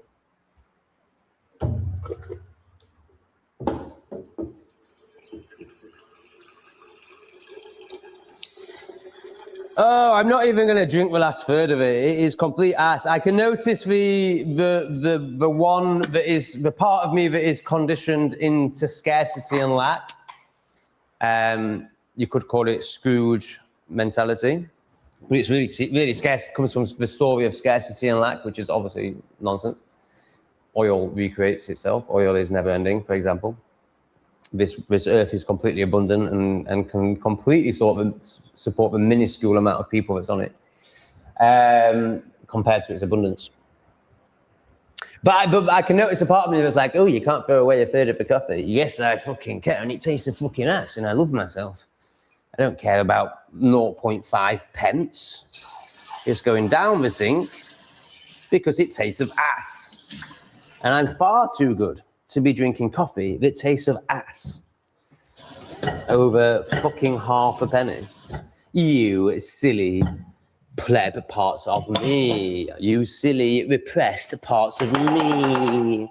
You silly egoic parts of me that still worry about money and don't realize that the universe is going to reflect your beauty and your nature and your destiny around abundance through other incredibly beautiful beings like Heart to Heart. And Debbie and Rachel and all the others that donate on a regular basis. Now, I'm not sure if Rachel is actually a donator or if she was just paying for a session through the donations. We'll find out.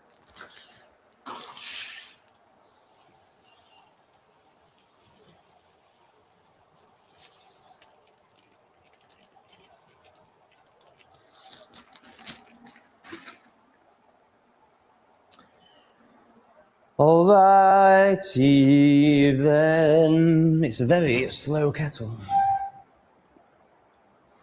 I guess I might as well have this play on one of my YouTube videos. I should probably concentrate on my life, but I'm obsessed with watching my own videos. Not watching them, but just making sure that all 4 of my channels, yes, I have 4, but you only know about 3.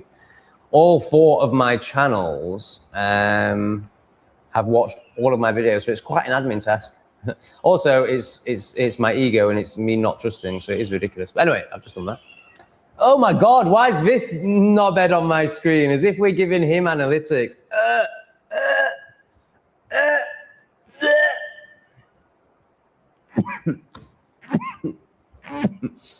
Oh my God, I just liked this live stream and it was a cat face. Guys, you've got to like the stream for your own experience. If you hit that like button, it will turn into a cat. It's amazing. It's so cool. You need to see it. Hit the like button. And send me money. And share it with a friend.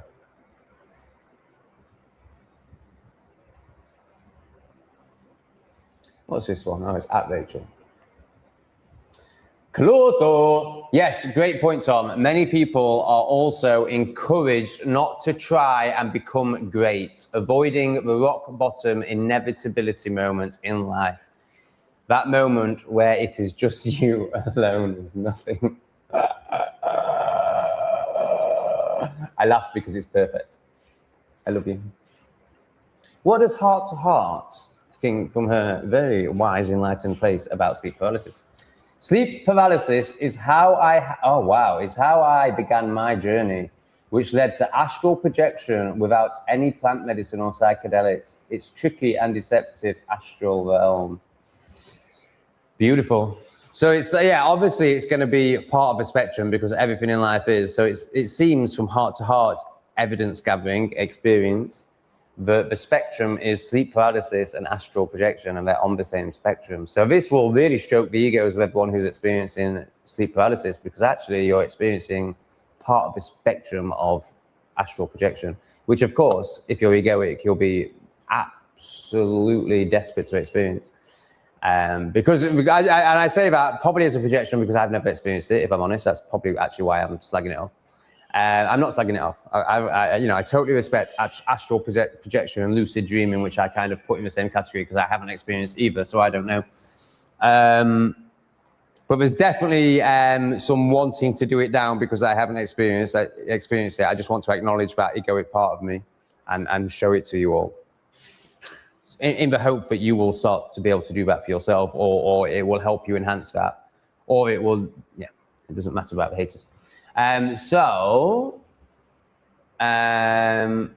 I've acknowledged that. There was something else I wanted to say. Oh, that, yeah, and then in the Love and Light scene, so the spiritual pretenders, they're obsessed with this sort of stuff. And I imagine someone like Rachel will be obsessed with this sort of stuff as well, because it's like, it comes from the trying to grasp onto spirituality when you don't have the evidence, when you don't know, when you don't have a connection. You try to go for these peak experiences that will prove to others more than yourself, which is obviously part of the problem, that you are wise and enlightened. So there's all that going on, but then there's also the truth that Heart to Heart has experienced and is sharing with us, that actually, sleep paralysis and astral projection are actually part of the same spectrum, the same genre, and it's just, you have to experience it from this side to get to this side, I imagine. You have to experience the dark to experience your light. It's going to be exactly the same. Oh my God, of course they are. I don't know about it, but of course they are. It's obvious. So we're waiting for more information on this skying thing and the whole, no, you're not going to, no, you're not leaving me, no, you're my little CT7, you don't need to run away. NCS, it seems like you are incapable of actually, so that's because you can't. This is a projection. So I'm so clearly capable of engaging with criticism. I'm so clearly able to, as I just did, acknowledge my shadow, show my shadow. The problem is, mate, is I am very wise and enlightened, and you're just going to have to accept that. So because you're not, you're going to project this onto me, and you're not going to see how good I am at taking accountability and how openly I do that. But I am doing it from a very wise place. So to a pleb like you, it's you either need to accept that I'm way wiser than you, and therefore you have a lot of self-work to do, or you can make up a silly story like this. But I love criticism, but I don't accept it from retards and plebs, and I will just reflect back to you your insanity, because that's what it is. I'm just being honest and true, and that's the reason you watch NTS, because you like honesty and truth, unless it's directed at you. But I will always direct it at people who need it, and accept that you'll unsubscribe and spaz out, and that's great. No, I love criticism. I love reflection. I mean, all you need to do is go on my channel called Tom Greatorex and watch the videos with me and Lee where I'm letting him pull me apart on camera. I mean, if you had eyes to see, you would see me doing it myself, pulling myself apart on camera. But I also honor myself. I also recognize the beautiful bits, which are many. So you'll really struggle with that because you don't have any beautiful bits and you can't acknowledge them. You do have beautiful bits, but you can't acknowledge them. So this is why you're projecting this silly story that you've made up.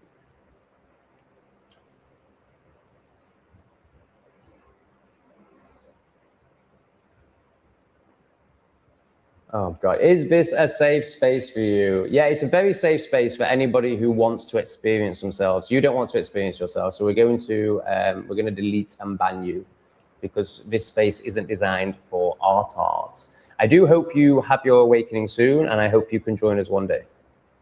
But right now, this space is not for you because it is a safe space, and because we don't let artards in.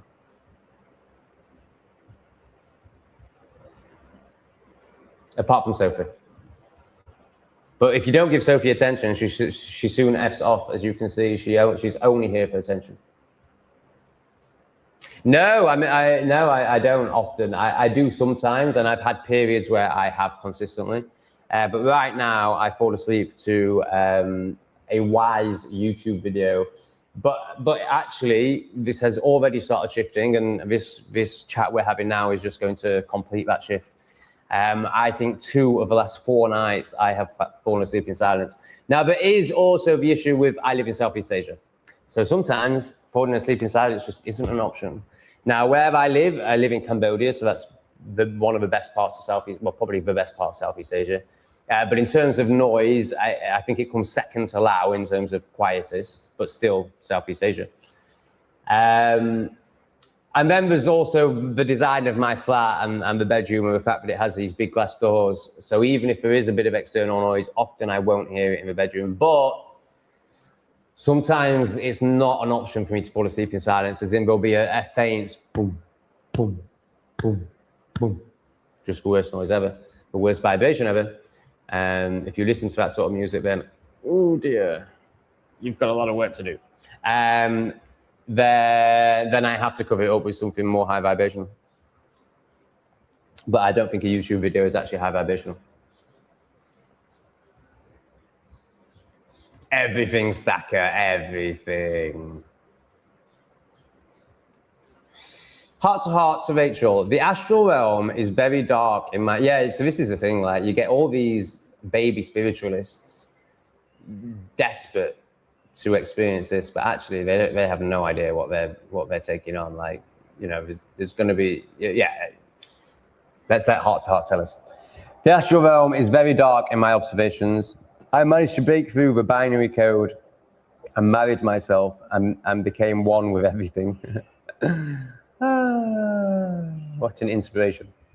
Yeah, so heart to heart knows that everything is one and is serving the light, and it's all one, and it's all as beautiful as each other.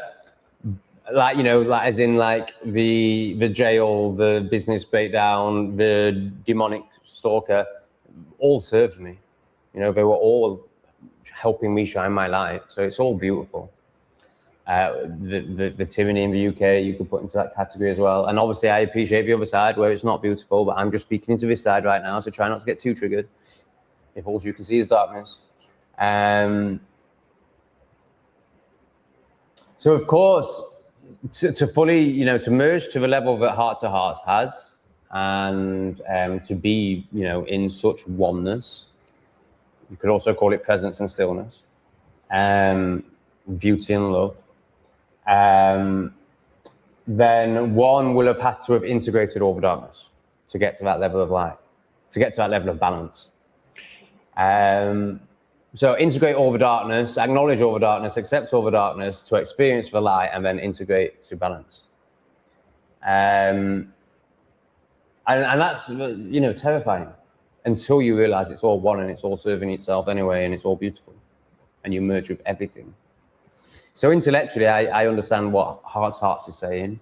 Experientially, I think I'm getting there. You know, I've stopped seeing demons as negative. I've stopped seeing, you know, the tyranny as negative. I've started seeing how it's all in service to oneness. But it's intellectual, you know, I can still, well, no, it's not. I mean, it's showing up in my life because I'm just laughing all the time and smiling all the time. So it's definitely showing up in my life. But I don't think it's quite as embodied and my way of walking as it is for Heart to Hearts, Heart to Heart. Sorry, I don't know why I struggle with your name so much. At least we've got away from of. I'm now just adding an S on the end, so I'll work on that. Can I send links via the chat? I have a, yeah, of course. I won't stop you putting any links in. Share away. Ludwig, I can't give any more to the people at work. Just the fact that you're even turning up there every day and getting through it, mate, without topping yourself is more than enough, I would say. I am utterly drained and exhausted by them. I don't want to see any of them again for at least a month. Yeah, I mean, mate, I'm amazed you can do it. And I also acknowledge that, like, out of survival, one will do, you know, I mean, just look at what the people do here. There's 85-year-old women picking up bits of cardboard to survive. So of course you can do it. And of course you will do it if you have to survive. I just can't wait for the day where your life starts reflecting your beauty back to you, Ludwig. More than it is doing now. I'm sure it is already, but, and you're no longer in this repressive environment because you're way too good for it. What are you hanging on to? What parts of what do you need to trust more in yourself to get out of this situation? You know, and that could be practical, as in like, I need to become a writer and earn the money. But what is stopping you from it? Like, what is the energetic attachments here? Because you're way too good for this. And the fact that you're feeling utterly drained and exhausted by them, this is coming to a head. This is coming to an end. This is about to transform if you lean in. What is stopping you breaking out of this? What is the story? Why are you having to do this to yourself? Because it's definitely not meant to be your, it's not your dharma. It's a teaching. You're going through this to really break through some repressive layers which are showing up externally in this awful job and become a much more aligned version of yourself that I imagine makes money from writing books. And that seems very obvious to me. Obviously, I could be wrong, and it's not how you're part of your dharma, but I'd be amazed. I mean, it clearly is. Oh, Alice is growing some beetroot. I have 2 beetroot seedlings now, potted, and putting beet seeds to make some more now. Thank you for your inspiration. Oh, that's beautiful. I love that that's come out of this chat. And I love that people are sharing things like that. And yeah, I love that, Alice. That's amazing. Colossal, have you ever experienced being targeted? No matter what job I do, people make up rumors about me and genuinely feels like managers are trying to get me sacked. Workplace demons are annoying. I'm not going to make myself as much, I'm not going to get into the victim story enough to ever believe that I'm being targeted. However, I do acknowledge that the more your light shines, the more the demons come for you. And also what seems to be happening here is you've tried to repress yourself by working, because it is repression. Having a job is repression. It's repression playing out in the external. It's your internal repression playing out in the external. So obviously you're past that. You're too good for that. But in times of deep fear and lack of trust, you've gone backwards. You've acted out of fear, and the universe has just gone, no. We're going to make it absolute hell for you. We're going to make all the managers target you. We're going to get you sacked because you're not meant to be here. And we've already shown you this, and you're being stupid. So here's your stupidity playing out as hatred and targeting. But so yes and no, I totally understand your perspective. And from your perspective, it is true. The demons will attack the light. But also, they're just serving you, bro. They're just serving you. They're just making sure you don't abuse yourself by trying to get a job.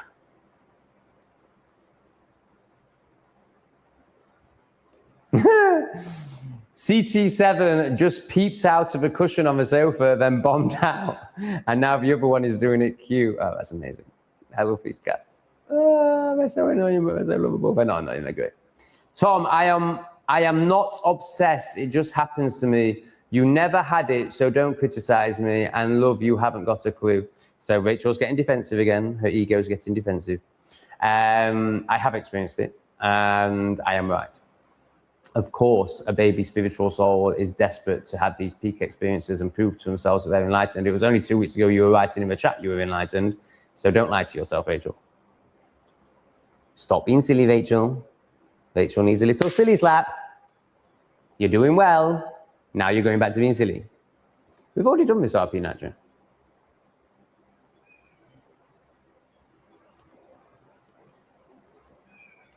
Heart to heart. Rachel, just let it go. Tom clearly said he has no experience in it. You do you. There you go. Yeah, I did clearly say I have no experience in it, actually, and then I just contradicted it. Oops. But I have experienced sleep paralysis, not astral traveling. Everything I reflected to Rachel, I think, is spot on. But also, it doesn't matter. Just let it go, as Heart to Heart says. But also, learn. Oh, I love the plebs so much. They're so cute. Especially the ones that are trying. Oh, shit. Oh, shit. Oh, shit.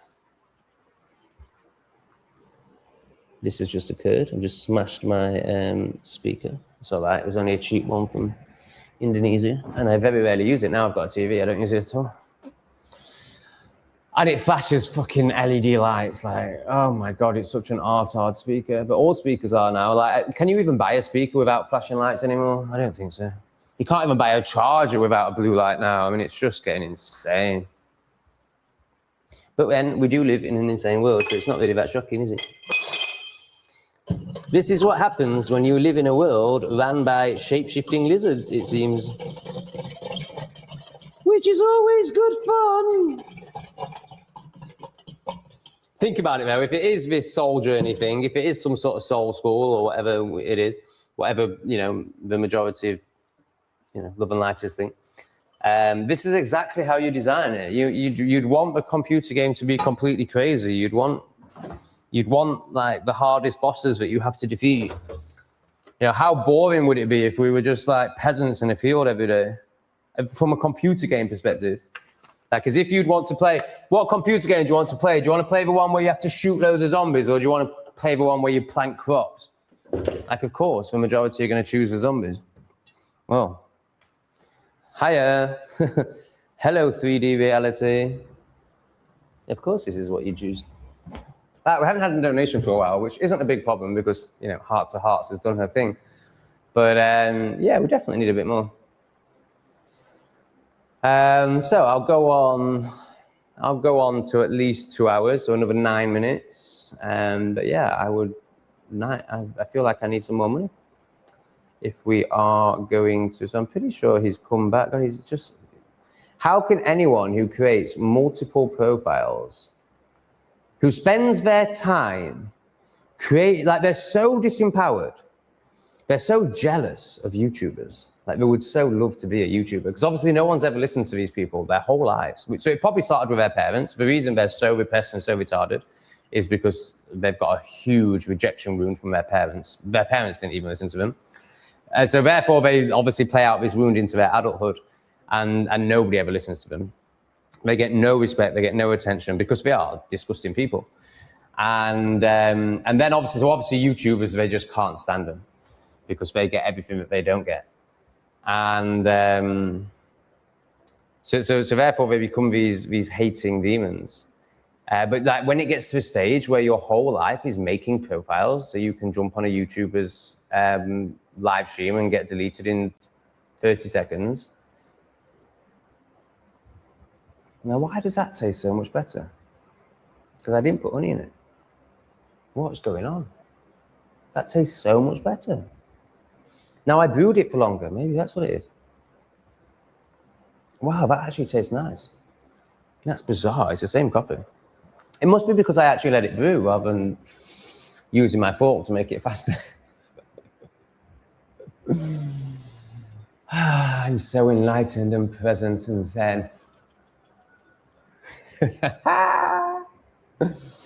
Yeah, it's incredible, isn't it? And they don't see that there's a potential problem there. That maybe they're not in the right here. It's a horrible sentence because right doesn't exist, but they're somehow better than the person that they're criticizing. When the person that they're criticizing is showing up in love and wanting to help people and humor that triggers people. And they're just showing up in nothing but hate. Billy Bramwell is a great example in my comment section. I haven't banned him because he's just so funny. Like, his hatred is so strong, it's so funny. And now it's got to a point where I love, so he comments on my live streams and you can just, I don't really love it. Like, I'd much rather him love himself, but bearing in mind that he is, you know, a demon and that's just where he's at. I love the thought of him watching my live streams and screwing every time somebody donates something, like just going mental, because you can see it in his comments. Like, he just can't stand it, because obviously he's never received anything, and he's had to work. He's had to repress himself to receive whatever he's received, i.e., be an office worker. So he just can't stand seeing someone creating their own existence. Like, he just can't stand it. So he'll watch something like this and only make negative comments, as in like make out that I'm a bullshitter, basically. And his comments are like basically, you know, so he'll watch me like openly share my shadow and openly acknowledge my ego, and then make out like I'm I'm an egoic person who can't see my ego when the whole live stream is being me exposing my ego. It's so amusing.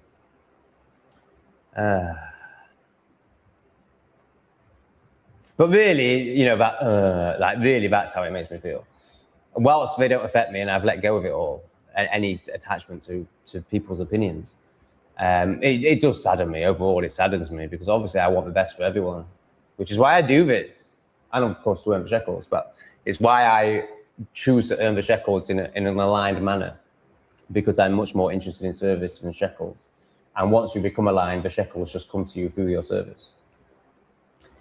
Every time you say Caruso, I do a little dance, by the way. Oh, well, I'm definitely not going to stop.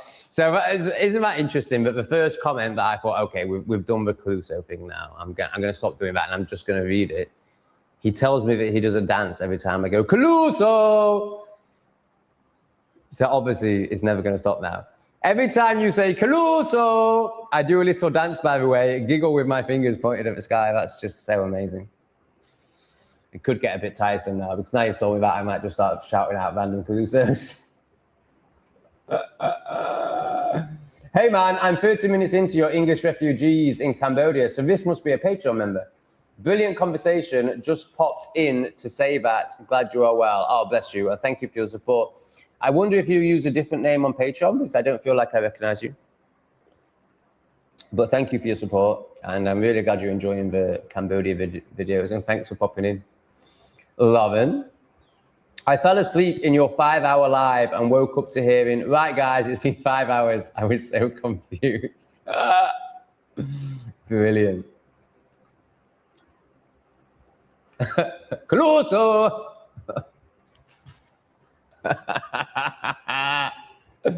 I love it. That's so funny. I'll get me pussy out again, don't worry. We'll stroke me pussy again. Oh, there's no beef. I don't have any beef because I'm not in competition. He has beef with me because he lives in competition and scarcity and from the ego. So I just acknowledge what he is, but I don't, I don't care. I love him. I want the best for him. But I use him as the perfect example of the spiritual ego. Somebody who hasn't actually done the work, who is very intellectual, who has read a lot and has a lot of knowledge, and he's also experienced a lot. He's traveled a lot, so he can fool people. He can fool himself. He's fooled himself. He thinks he's enlightened, and therefore he can fool others. But once you actually become somewhere near enlightened, as I am, or well on that journey, you totally see through him. And the reason I feel justified in using him is because he made some videos about me. So I'm more than happy to meet him in this energy. But really, I'm not triggered by the fact he made videos about me. I don't care what he thinks. His opinion means nothing to me, just like everyone else's, other than a few people like Heart to Heart or Lee. I would actually care what they think.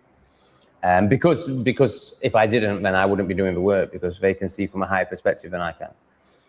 Whereas he can't. So his opinion means nothing to me. But I don't wish him any malice or anything like that. As humans go, I quite respect him. I think he's quite an interesting character. But I'm bored of it. I'm bored of the show. I don't watch anymore because it's just a show. He's lying to himself, and therefore he's lying to everyone else. And you will get to a stage where you totally see through it. He hasn't done any work. He hasn't met himself.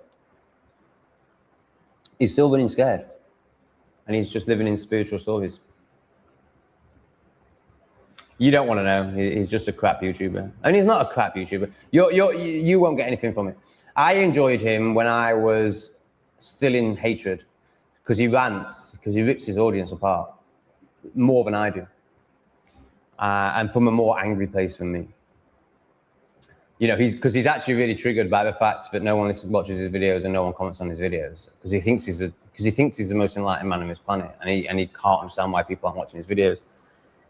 So I used to watch him. The hatred in me used to enjoy the hatred in him, but now there isn't any hate, or there isn't much hatred in me, so I can't enjoy his hatred.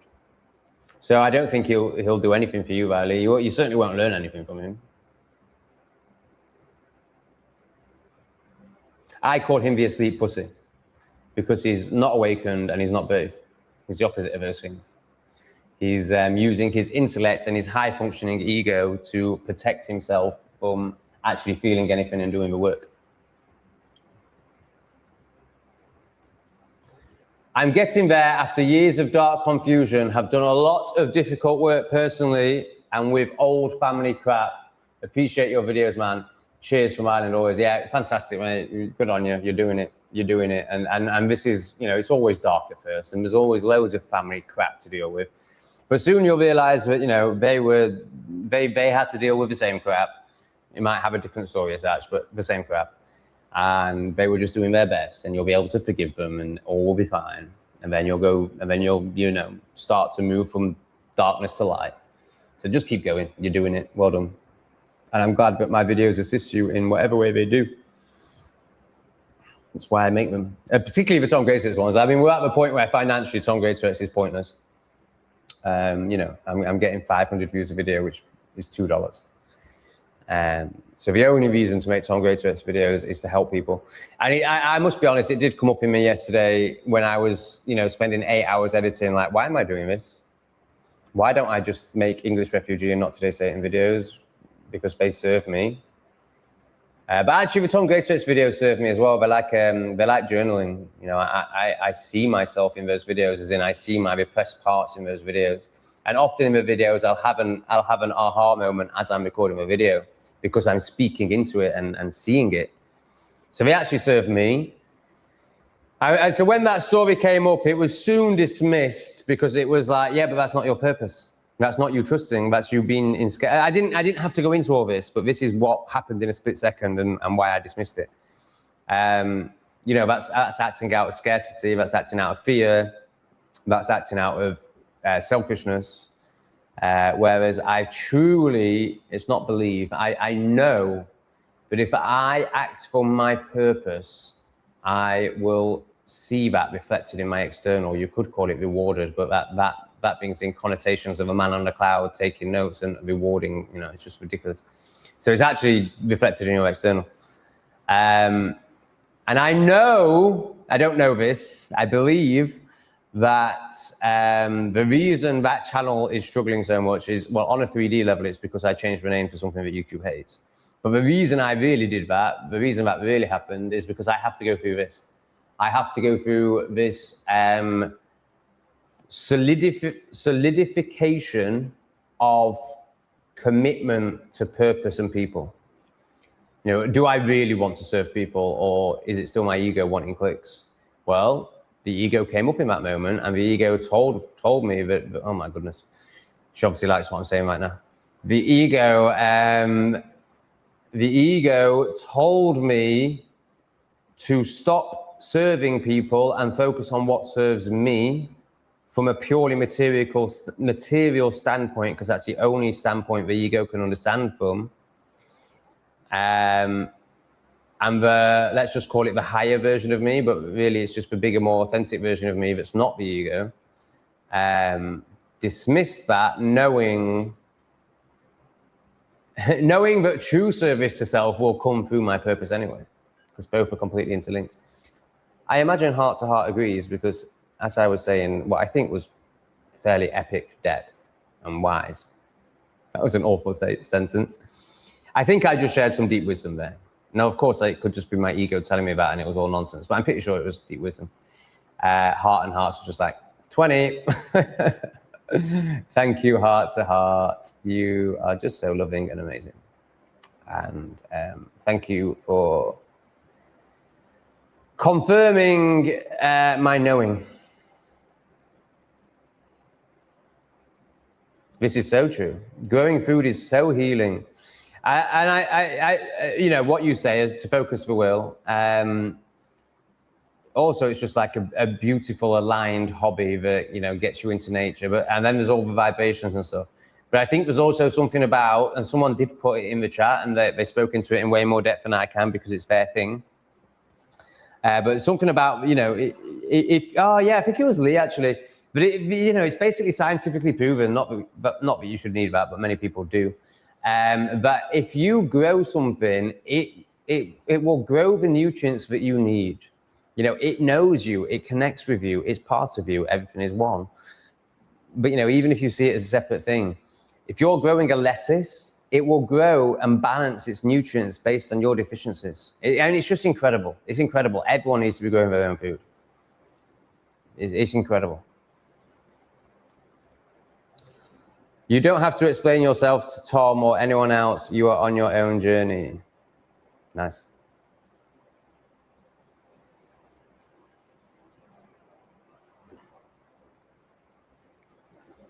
Your own family can be your worst enemy, especially if they are normie NPCs. Also, Riley, can you try using a VPN or something? Yes and no. I believe we're born with certain challenges we're going to face in all. Oh God, this is so fucking story. Yeah, forget that. I'm not saying it's not true, but just forget it. I don't want to go down that line. I believe that every challenge is a blessing, and every challenge is a reason you will end up being an enlightened, beautiful being. And it seems that everyone in this chat who is on that journey would class themselves as a black sheep of their family. It seems to be a very common experience amongst people on the spiritual journey. So yes, it's true. In a 3D sense, in an ego sense, your family may well be your worst enemy, but also from the perspective I was speaking into earlier, where you need the darkness to discover your light, they're serving you. Can you forgive? Can you love? Can you forgive yourself? Can you love yourself? Because then you'll be able to forgive and love your family. And that doesn't mean you'll necessarily be in contact with them. You know, if they're toxic, what an awful word. If they're not aligned to your journey, then that doesn't mean they should be in your life, but you can still love them from afar and forgive them. Maybe not in this now moment. I'm not saying you should do it like that, but that is you know, the way to love them. Well, yeah, but essentially all is self. So all is a reflection of self. So if you can't love and forgive your family, you can't love and forgive yourself.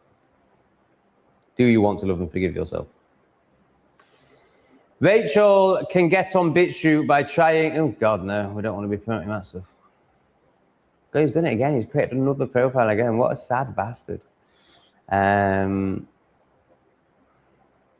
Get that Brave stuff off the screen. My God.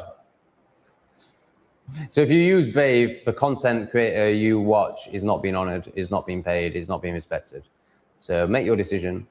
Do you want to support the people that help you through life, even if it's just entertainment, or don't you? Do you want to give back, or do you want to just take? Because that's going to be reflected in your external, so careful what you decide. Zombies are predictive programming. They will use 5G, so I think they mean the zombie movies. Are predictive programming. They will use 5G in combination with the jabs, to make people go feral. A zombie apocalypse is nothing more than demonic possession en masse. Boom! Totally agree.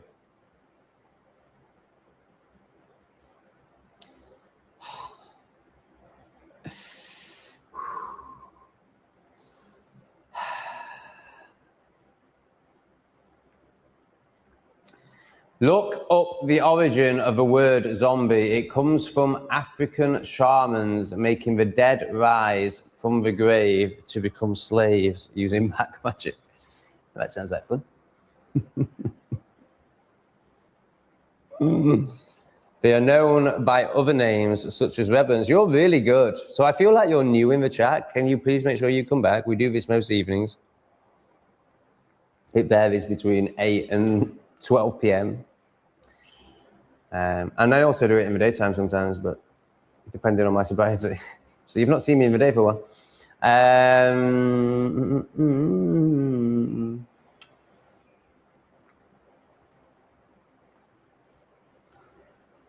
We used to fight the paralysis and force ourselves. Why are they speaking in doubles? Out of bed. All right, let's just go with Rachel has split herself in two, which is great. Maybe she's starting to see the many parts of herself. We used to fight the paralysis and force ourselves out of it, but went with it, and it was crazy. Different experience every time. Yeah, I mean, I don't have anything to say, and I know you're not asking me. because I've not really experienced it. But I definitely think that will be the way to go. Surrender is always the way to go. Fighting is of the ego. So yeah, I love that. Yes, the first part of the journey is hell. It's hell, man. And for me, that was 10 years long. there were light reliefs along the way. But essentially, I was in hell for 10 years. Oh, I think I was in hell all of my life until 2 weeks ago. Not the first 15 years. Definitely not the first 12 years. And I think I can basically say up to 15, it was good. And then it was hell until 2 weeks ago. 25 years of hell. But for 15 of those 25 years, I was completely of the ego and unconscious. So whilst it was hell, I was so in the material and so not feeling and so deluded that I didn't realize it was hell. So that's as far as ignorance is bliss will go. It's not bliss, it's hell. They're all on antidepressants. Most of them are on antidepressants, my parents, for example. But it is bliss in terms of you're so numb and so deluded, you don't even realize how in pain you are. So it's that. But yeah, you're right, it's hell. So then when you come out of that intense delusion where you're not realizing or noticing anything, and you start noticing, and maybe even doing the work, it's hell. And for 10 years, it was hell. Thanks for the reminder, Arcadian. Heart to hearts, Rachel, I know what you mean. It was the same for me, but I knew it was something demonic. I needed to accept and push beyond it, which has been amazing, along with self-work over 10 years. When you say push beyond it, do you mean surrender to it? As in, I don't mean surrender to a demon and let it in. I mean, like, I struggle with the word push, because to me, that's of the ego, that's trying, that's controlling.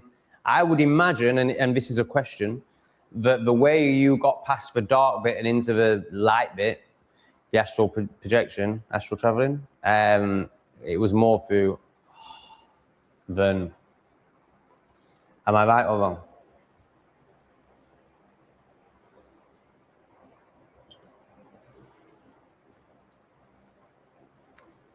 Is that aimed at me? I mean, what am I doing? You'll never do it because you're terrified of interacting with people with any cognitive function, he says to the person who does a 5-hour live stream every day and totally opens himself up to all the insanity and all the projections and deals with it so beautifully and so wisely. So that can't be aimed at me, but then the world is so demonic and deluded, it probably is aimed at me. This is, this is classic projection. They, just totally miss what's going on and tell you are what they are. It's amazing. But it's also basic psychology and how 90% of people live. But it might not be to me. That might, there might be no need to criticize this man. But I think there is, and obviously criticizing is just reflecting himself to himself. I think he probably does need that reflection, but he won't hear it. Yeah, he's definitely a hater. All you morons are invited. We'll give him one more comments chance, but I imagine he's already blown it as we go down the stream, because he only knows hatred because he hates himself. So he can only show up in hatred. Do you own equities, bonds, any assets? No, I mean, equities and bonds are obviously spaz stuff. Why would you own anything that's created by the government? So any assets to offset inflation, yes. The only assets you want to own, in my opinion, is gold and Bitcoin. And even that's manipulated and controlled, but at least it's a thing. It's an actual thing. I mean, you could argue Bitcoin's not. But gold definitely is a thing. And whenever societies have collapsed before, they've always gone back to using gold. And it seems pretty clear that we're on the brink of a collapse.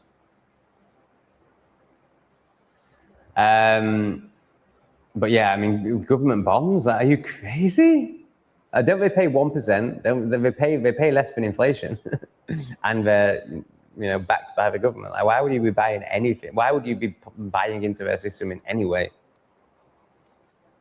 And if you're buying government bonds, you're supporting the government. You're financing the government to send bioweapons to behead you.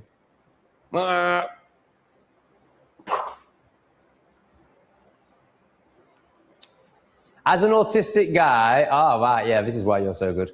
It's not a disability. I think it's an enlightenment. I think it's anti-bullshit protectors that autistic people are wearing. And like, it can be hard to see that when you see the most extreme cases, like where someone's just like focused on a toy train or something. But also, there's no brainwashing men. I think it's an enlightenment thing.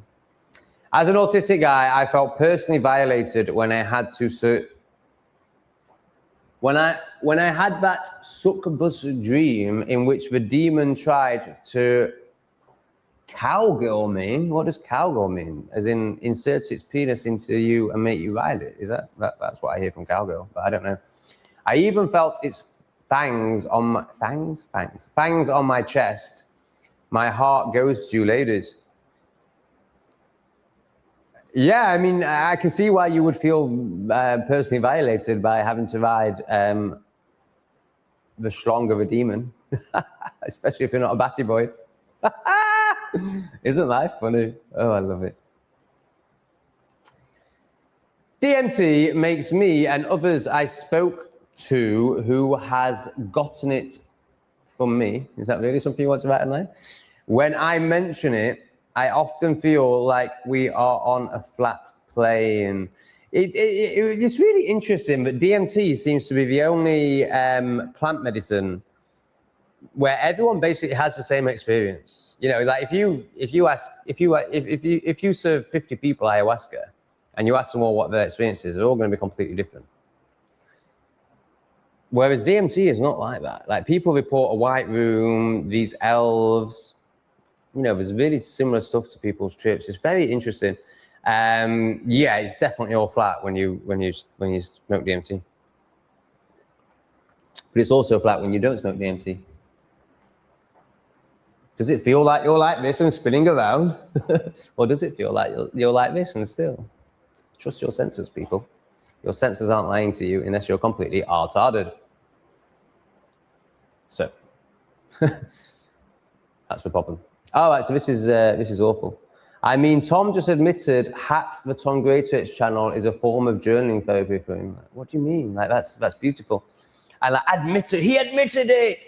It's like when so what they're doing there is they're shutting down truth. So if somebody says, I used to have addiction problems, I used to have sexual problems or whatever, he admitted it, where they're walking around with these masks on. Like, so they think that admitted it is he's being honest and authentic. So they think that being honest and authentic is something to shame. Like that's how repressed these people are. So rather than that energy, we'll put this beautiful energy on the screen and we will...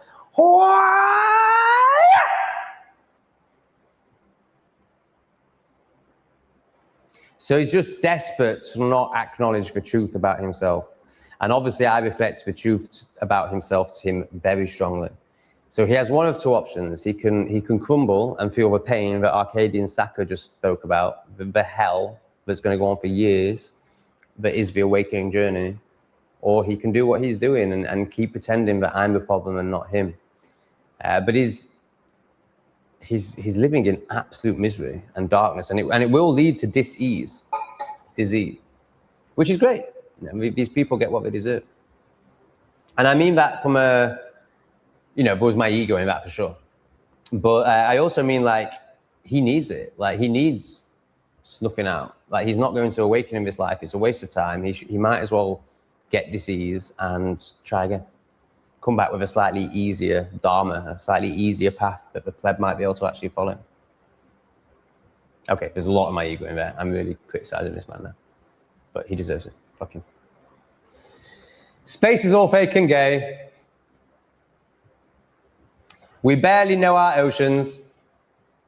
You're as good as Storm Dog. You're on Storm Dog. So we let We Fat Shrug go and we got 2 We Fat Shrugs back. Beautiful. I love how it works. And you think that a piece of junk like that Apollo spaceship could survive the hardships of space travel that they tell us. It's amazing, isn't it? I mean, we spoke about this last night. They tell us that they've lost the technology to get past the Van Arnhem or something like that belt, the layer of rocks that they tell us exists in the fake and gay ship that doesn't exist. And then they tell us that we did have the technology, and the technology looks like it was made by 4-year-old children. It was literally made out of tinfoil and plastic and just, you know, bits of copper. I mean, it's just a joke if you look at the spaceship. They tell us it went to the moon. So they did have the technology to get through this impossible layer with a tinfoil spaceship, but now we don't have the technology. And people like, even like Beau, or B-E-A-U, however you say it, of the Lotus Eaters, still thinks that we landed on the moon and is calling for capital punishment. He wants to give the people that have never ever, that you've never ever been able to trust, the powers to end you. That's a good move, Lotus Eaters. Nice one. You're definitely not part of the problem. Telling people to vote and to allow the tyrannical powers that shouldn't be to have the right to off you. Good work, Lotus Eaters. You're definitely very good. Look who's here, the beautiful, soft-centered and heart-based man who has sucked a bit of D in his time. Cole, welcome to the chat. I don't want to say that first word because it sounds like I'm, you know, YouTube might not like it. Some people have partaken in DMT on a high dose of mushrooms and try and think about what it feels like being here. It's hard, but it's almost better than the laser experiment, which some people have tried. I'm sorry, I can't do anything with that. I agree with what you're trying to say, but essentially this is where I'm at with that laser experiment, or what you're talking about. So I'm going to take from that the being of the ego feels easier than the intense experience of a high dose of shrooms. However, being with the ego is actually harder. Fuck knows what laser experiment means. Okay, I think he tries to explain it here. Partaking in DMT and looking through a laser to see the code is a cool experiment. Maybe.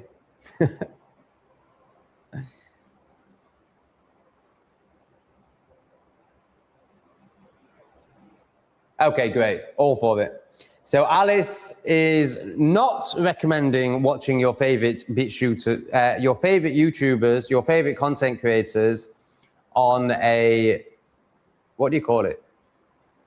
I don't even know what you call these things. On a browser? I think it's a browser. On a browser that doesn't honor and doesn't give back to your favorite creators. But there is something called BitChute that if you really want truth on, then you can find a lot more truth on there than you can on YouTube. And apparently that's now banned in the UK because obviously they don't like truth in the UK. And therefore, if you want to watch BitChute and receive external truth, you won't find any spiritual wisdom on there, but you will find external truth to a higher degree. But honestly, I don't think you need anything more than call for an uprising. But maybe, no, that might not be true actually. Like, there are people who will go even deeper than him on BitChute. Then you can do it using a browser called Brave. But of course, when you want to honor your favorite creators and give back to your favorite creators, you will come off Brave and watch them on some demonic browser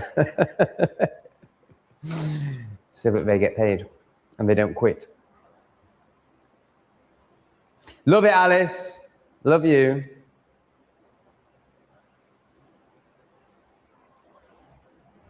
Wow, Rachel's gone very hatey tonight. I wonder what's triggered her so much. I was in the gym sauna. Why have you put it in capitals? The gym sauna, I said that masturbation was a bad thing to do. I mean, bad is way too dualistic, but I understand where you're coming from. The NPC in there defended their addiction with force. Yeah, of course. I like to make conversations like that to strangers. So I would offer to you a less dualistic perspective for yourself, and therefore you'll be less triggered into these plebs. Because actually what you want to do, like, yeah, it is fun to see them explode, and that's all part of the journey. And maybe that serves you right now, and it does serve me at times. But really what you want is connection. Really what you want is them to stop being a zombie. And you want to help them. That's really what you really, really want. Or what one implies too much like it actually matters to you too much. Like it doesn't really actually impact on you. But you know, obviously you're for the good, and you're for service, and you're for helping. You're for doing right by people. Now, of course, whenever you've done that in the past, you've been shat on. So now you're in a place where you kind of enjoy triggering them, and that's very understandable.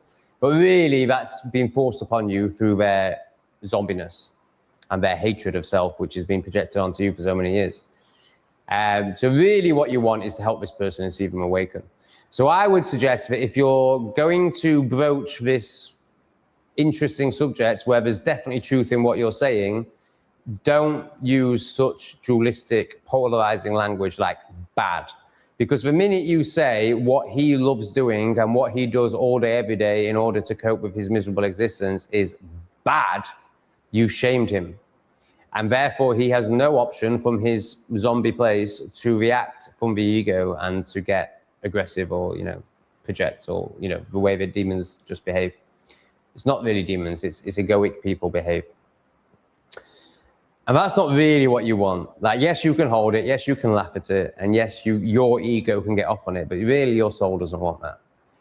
So I would suggest, you know, bringing up your experience around masturbation. Why am I stroking my nipples?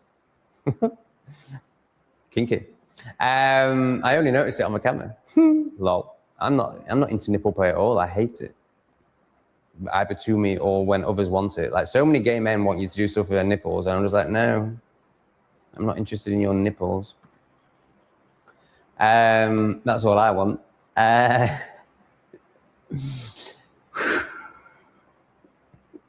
Somebody likes that. I'll be with you in a minute, F. All I can see is F, but of course I will say your name properly when I get to it. So I would suggest that in order to aid the connection that you really seek and the helping that you really seek, and therefore helping of yourself, is to bring up your experience of masturbation as an offering rather than as a criticism, rather than as a shaming. And the only reason I know this, Crusoe, you won't be surprised to know, is because I did this for fucking years. I've only just started stopping to do this, and I still have elements of this. As I reacted with that demon earlier, like that was this. But it was in reaction, which is another level of learning, to not go into that reaction.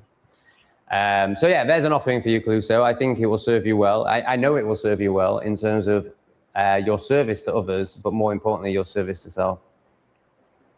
Okay, who's this amazing one? I think this might be a new person. Frank Castle, I think you're new. CA, $10. So that, I think that's probably Australian $10, maybe. Have you tried the 1 meal a day thing? Saving a packed meal for dinner to nourish yourself rather than stuffing yourself throughout the day? I think the answer is no, but let's play with it. So I agree. The fact, I mean, they tell us that we need 3 meals a day, so obviously that's really bad for us. So that would suggest that 1 meal a day is a much better way. Then when you get any sort of understanding of fasting, the benefits of fasting, intermittent fasting, why people do these things, then it becomes very obvious that 1 meal a day is the best way. So I totally agree with you, Frank, but also I'm a gluttonous gluten. I love food. I love enjoying my life. I love external things that bring satisfaction. So whilst I can acknowledge that that is correct and the best way to live, and I am open to that being my way one day, maybe even soon. Right now, I get too much satisfaction from stuffing my fat pie hole. And I'm going to keep stuffing my fat pie hole. I'm going to keep playing with my penis. I'm going to keep smoking things because I really enjoy it. And I do, even in saying that, I appreciate that there's a deeper version of me that wouldn't enjoy those things, or that wouldn't seek the satisfaction of those things because they would have met themselves on such a deep level that they would appreciate, honor, and be calling in the beauty of that depth more than the shallowness of what I just spoke into. But right now, I'm quite happy being shallow. In fact, I'm very happy. I'm really happy. I'm the happiest, happy is such a stupid word. I'm the most content I've ever been. So I don't really feel like changing anything. And also, in that contentment is rapid growth. Like, it's not like I need to add in more stuff. Like, I am transforming on a daily basis. These live streams are incredible shadow work for me. Incredible. Like the one, 2 days ago that only lasted 2 hours because I got triggered with the people pleasers in the chat. There was huge learning from that. Huge learning. Like, this is massive. Holding this is massive. Like, in terms of constant reflection, and that's mainly, well, it's both. It's the wise people in the chat literally reflecting things to me and teaching me things, whether that's like directly about me or the wider world. But then I think even bigger than that is dealing with haters, demons, artards, and noticing how much I let them grip me, which used to be massive. You know, when I did the two retard videos about Rachel and Sophie, like my whole self-worth was based on them. So they'd grip me massively. And when I used to spend, you know, pretty much all of my English refugee video ranting at the haters, like, they'd gripped me, they'd got me. So it's this constant reflection of how much you let the external grip you, overvaluing your internal. And I feel like I'm through that process of live streaming and many other things like Lee and, you know, just the cosmic journey I'm on, because I'm totally dedicated to self-work. Like, that's my only goal in life is self-work. It's my only passion, it's my only interest. Ultimately, like, everything else is just fluff around it. Like, all the YouTube channels are for the self-work of myself and others. And of course, you can go into nuances around that, like, oh, I earn money, and oh, I get attention, and of course, my ego loves attention. Like, yes, there's many layers to it, but ultimately, it's self-work, my own. Oh, and ultimately, it's not even about other people. It's my own self-work. And of course, there's a layer beyond, above that, as in not as deep as that, or maybe it's below that. I'm not quite sure. That then offers that to others too. But ultimately, my life, like, you know, so I mentioned, like, there's some clients that check in with me. Cole asked me yesterday how many sessions he needs with me to become enlightened. he didn't say that. I added that on for a laugh. How often do I need sessions with you? Do I need them once a week? And what I should have said, I think I answered it pretty well, but what I should have said is how much do you want to know yourself? So, no, this is the only point I wish I'd added when I watched it back.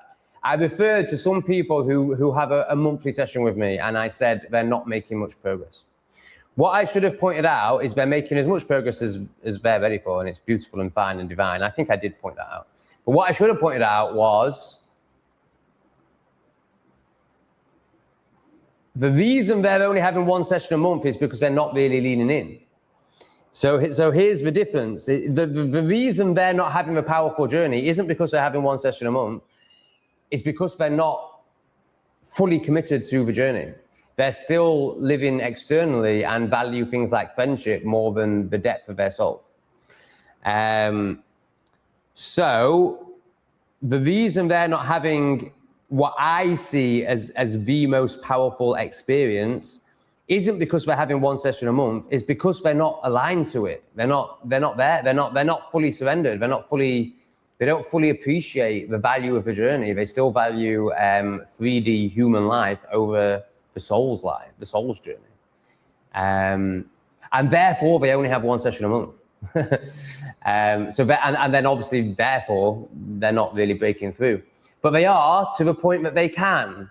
And also, that one session a month will turn into one session a week once they realize that there's nothing else worth focusing on other than the work. Because it's all there is.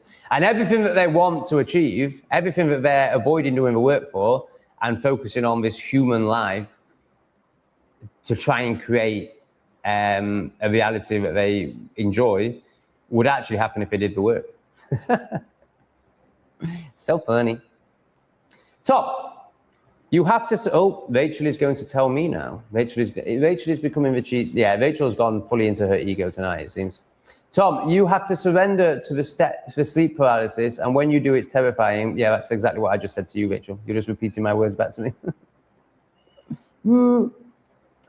Where do you do all your ayahuasca, in Mexico or Peru? So Mexico is the land of peyote, which is the grandfather. Ayahuasca is the grandmother. So what that means is, one, feminine energy and masculine energy, and also what that means is how the medicine shows up. So ayahuasca shows up like a woman, and peyote shows up like a man. So they call ayahuasca the grandmother because it's in your face and it's telling you what to do, and it comes with loads of love, but it's also, you know, not letting you get away with anything. The grandmother, and you have no choice but to surrender to it, and it will put you into the bottom of a bucket until you do surrender to it. Whereas peyote is the grandpa. Peyote is the grandfather. He's sat in his armchair. He's got a pipe in his mouth. He's reading his newspaper, and he's has deep love and protective vibes towards the grandkids. But he doesn't go to them. He doesn't play with them. He waits for them to come to him.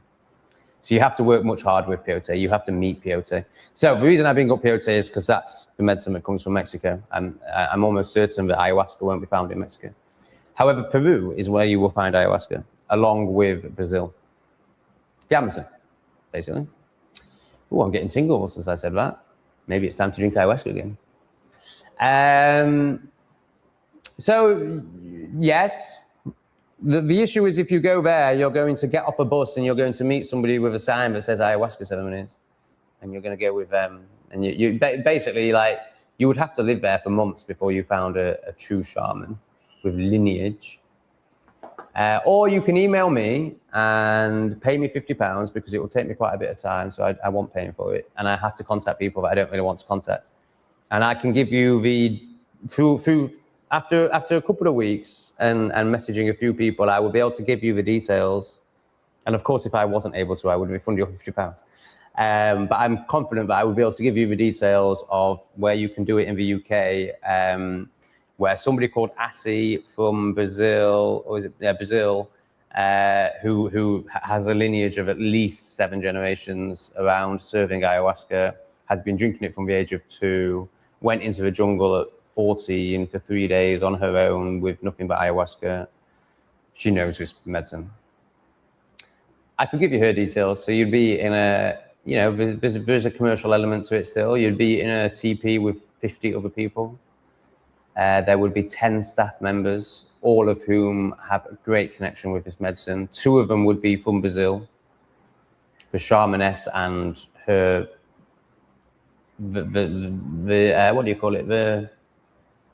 Oh my God, I'm just going to say second in command, but that's terrible. You know, her main support, the person she's brought from Brazil because they also have the same lineage.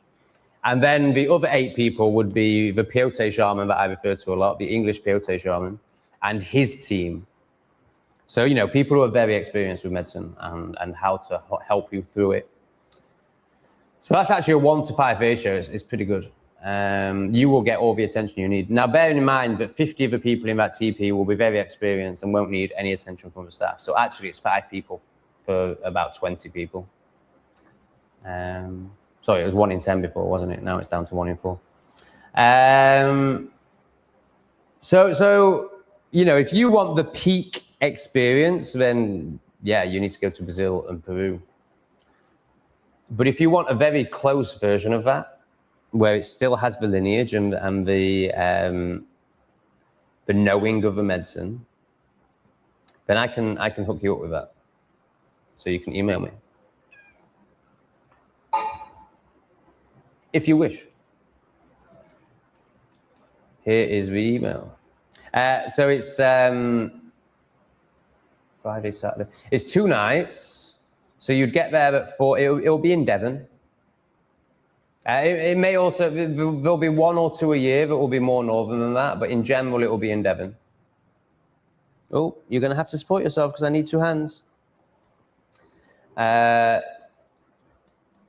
It will start at 4 or 5 p.m. on a Friday. That doesn't mean the ceremony will start. The ceremony will start about 9 p.m. on a Friday, but you'll need to be there for about 4 p.m. You're going to meet loads of amazing people.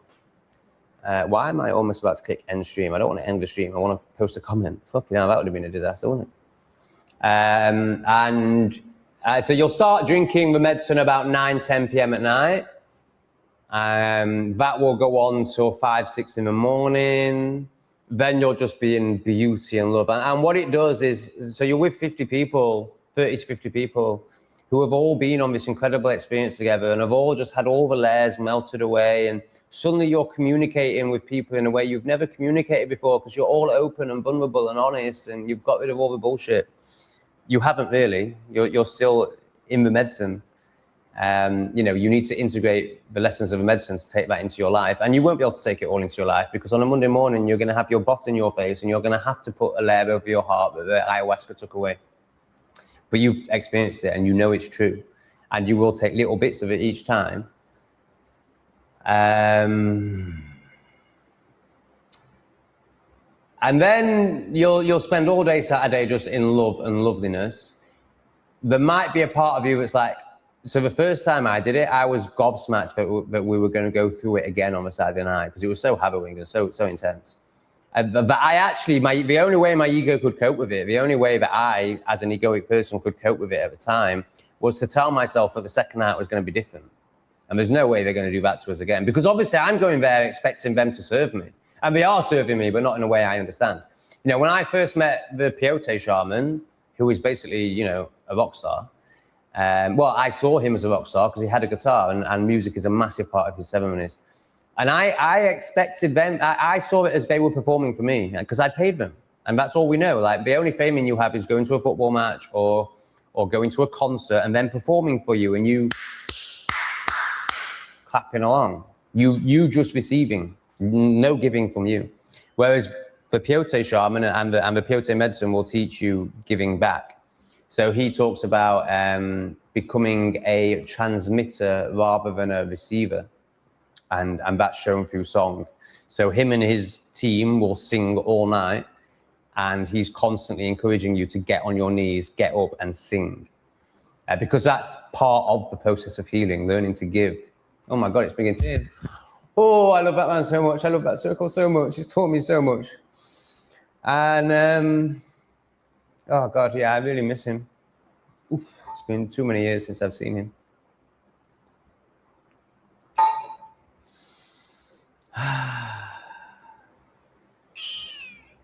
I have incredible contacts in the UK that just brought that reaction in me. So if you want to meet those incredible contacts, I'll give you to them. I'll give them to you. Or I wouldn't be able to give you the peyote shaman because that's not how he works, but I would be able to make him aware of you. And if he feels aligned, he will then contact you. But if he knew that I was finding people through my YouTube, I don't think he'd contact you. So maybe I can't do that actually. But the other circles, I feel I can. I mean, I would have to vet you actually. I wouldn't be able to just, you know, we'd actually have to have a call. Yeah, I definitely need to charge for this. We'd have to have a call and I'd have to vet you because I have to protect the shaman and the shamaness. I can't just be giving out their details to demons who will call the police. So yeah, we'd have to get on a Zoom call. I'd have to vet you. But if your intentions are good, I can make it happen for you.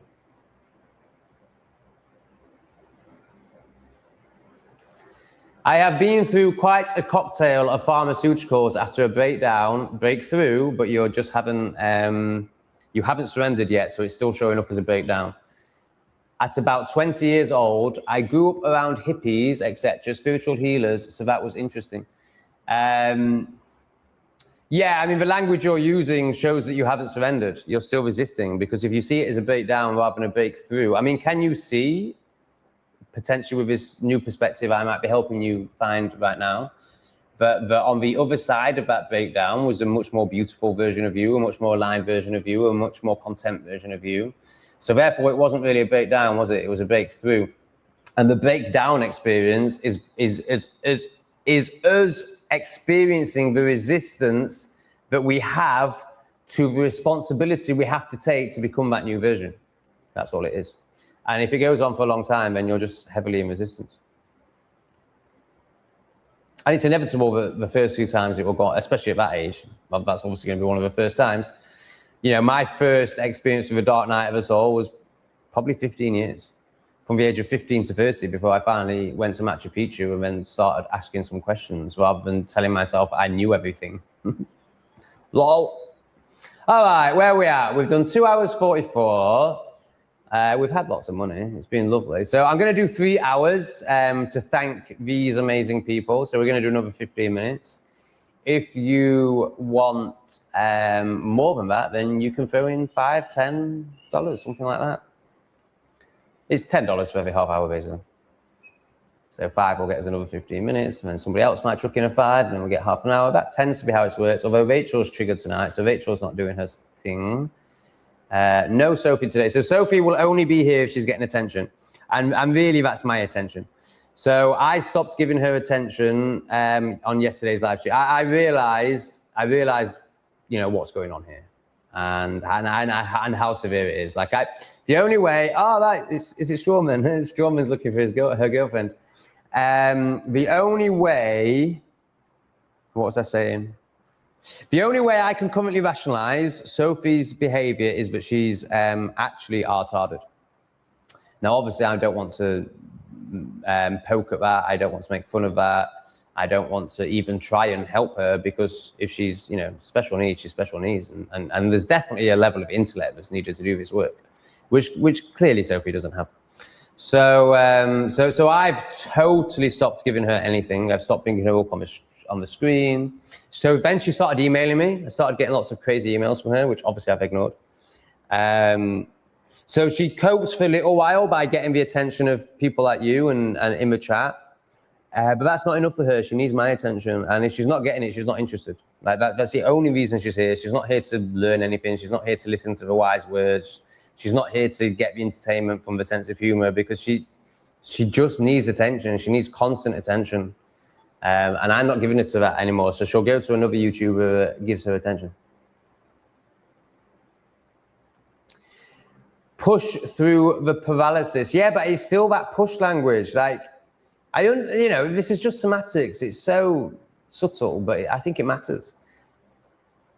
To push is to try. And there has to be an element of trying. Like, surrender, you're trying. Yeah, it really is. I don't know if it even matters. Of course, you are pushing through it, but I think really you're surrendering through it. I think you can only push it away. And I'm talking about this word push. This energy is this. So you can only resist through pushing. You can't break through pushing. You break through surrendering. It's just language, but I do think it matters. Because the word push reinforces the ego. The word push keeps Rachel in the ego, trying, rather than surrendering. I think it's really important. I also grew up smoking loads of cabbage. It's disguised, people. I actually thought it was real for a minute.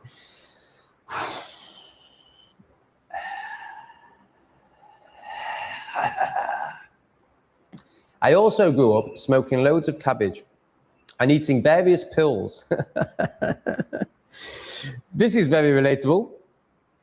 Oh my God, I think we've got another one. Is this the third really interesting person that's suddenly joined the chat since I took responsibility over We Fat Shrug?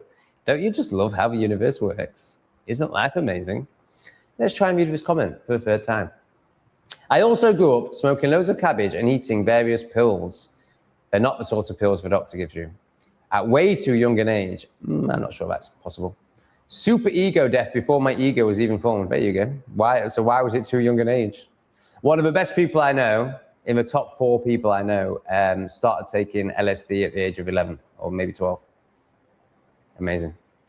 Or you're always the best. And then the other great people I know started drinking ayahuasca at 2 years old.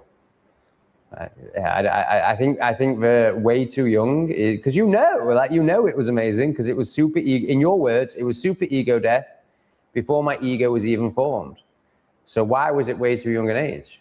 That's the conditioning speaking there, because really, you've just stated, you absolutely know that it was very serving for you.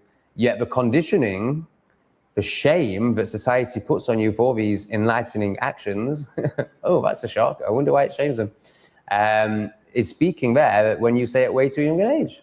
Now, maybe there's some experience, maybe there's some negative stuff you experienced that you've not shared, and maybe there's a reason why you think it was far too young.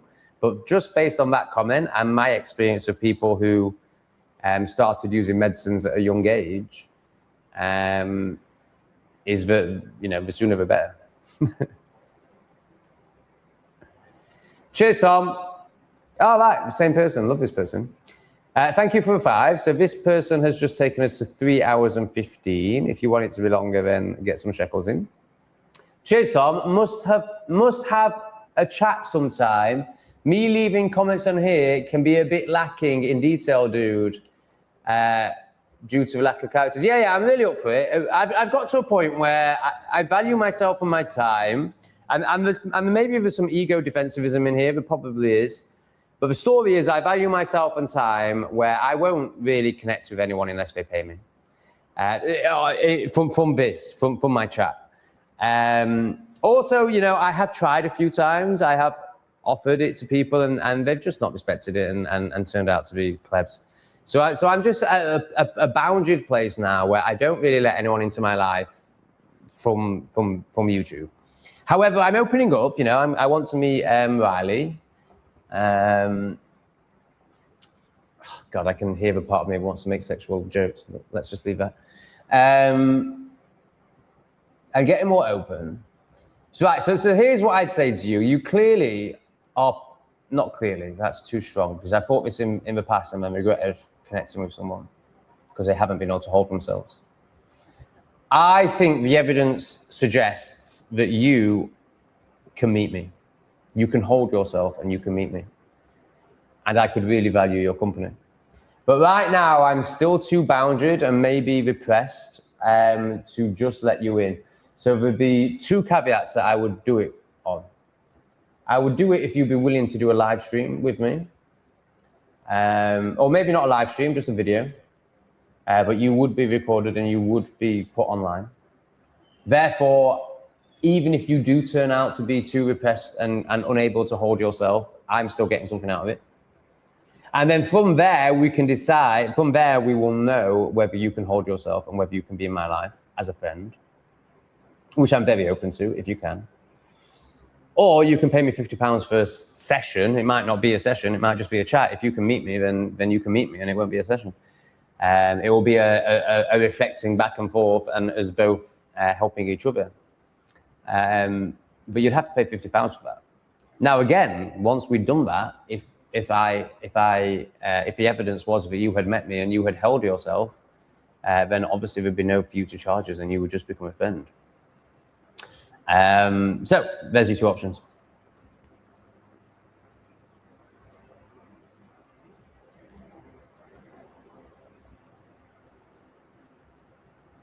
Yeah, but I'm done with just letting people in. I've been burnt too many times. As in, people have, yeah, that'll do. Tom, when your parents are over 70, could they be convinced to do a load of psychedelics? Absolutely not. At an old age, the downsides are almost non-existent and it would help overcome the fear of death. Yeah, I used to have this story. I used to look at my grandma and I remember saying to my mum, when I'm her age, I'm going to take so many substances.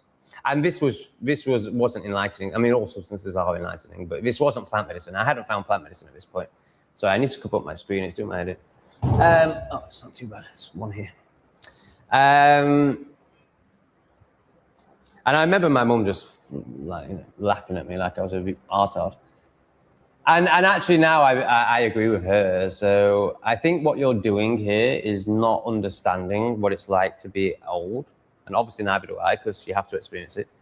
But I've become wise enough and old enough to appreciate that actually once you get to a place of peace and presence, which I think most, even old normies, experience a little bit, because I think that, you know, you're just starting to let go of this life and take it less seriously.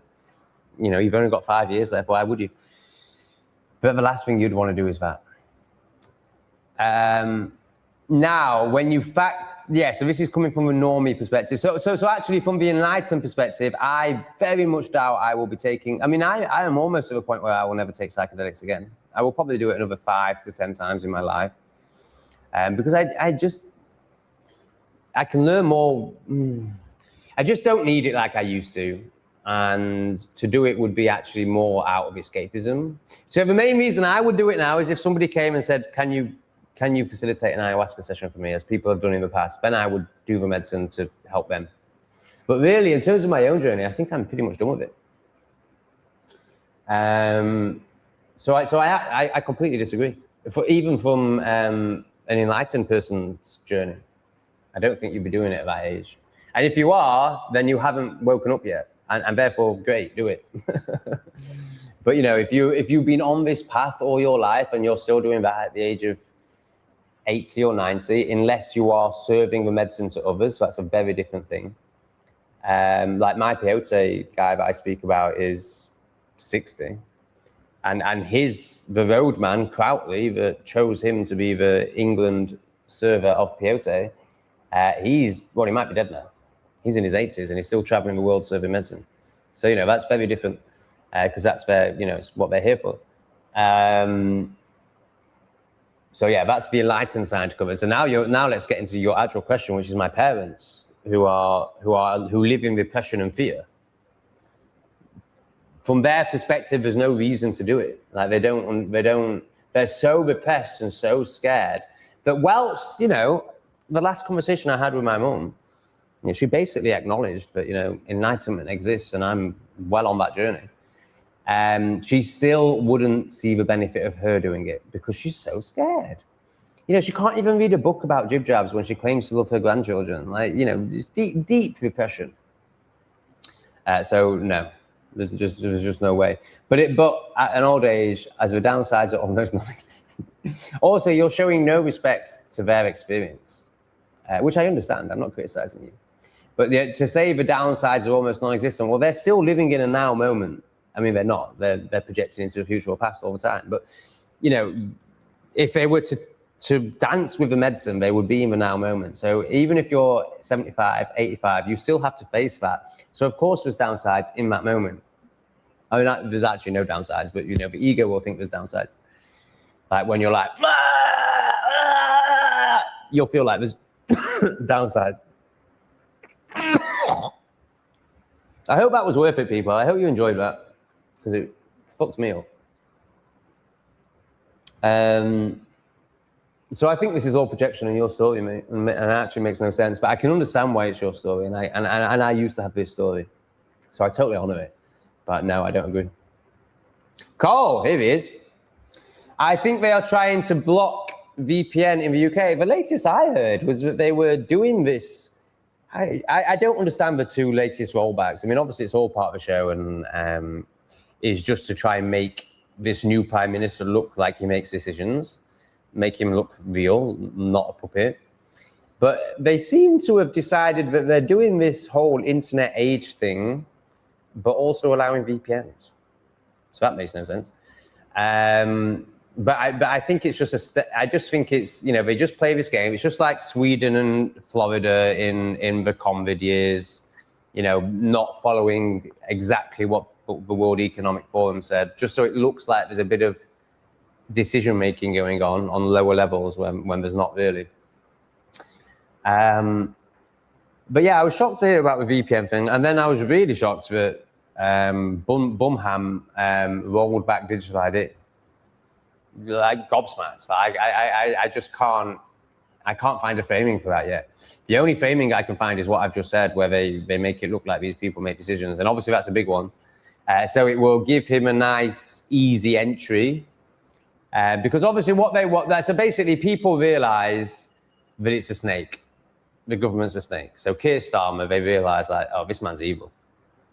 But they don't realise that it's all the same, no matter what party it is. So what the deep state do once people have seen the snake is they chop the head off the snake and they put a new one on and they burn them, and then people give the snake another chance, but it's just the same snake. And so to get people to buy into it and give another chance to what they've already decided is evil, they give them hope. So that's why he's rolled back with digital IDs. It will come back for sure. you know what? So yeah, this is what's going to happen. So they're going to get you to like him by him rolling back the digital IDs. Then there'll be a massive terror attack, and they'll need the digital IDs. Because there's no way they're giving up on that one. There's no way they're giving up on that one. That one's essential to one world government and enslavement. Wouldn't that make you hungrier in the short term? So I think this is in terms of eating once a day, maybe. Wouldn't that make you hungrier in the short term and increase your appetite and weight in the long term? Well, only if you succumb to that hunger. Maybe you could just experience the hunger and be okay with it, and take the lessons from it. Take the presents that it will bring to you. So yes, it would make you hungrier, but you'll only get fat if you act on that hunger. If you fail. If you have a learning experience. No, I don't drink alcohol. It's not like a hard no. I'm not. I just don't like it. It's just very low vibrational. So I really need to get a screen share for you guys. So there's a vibration chart, and it's real.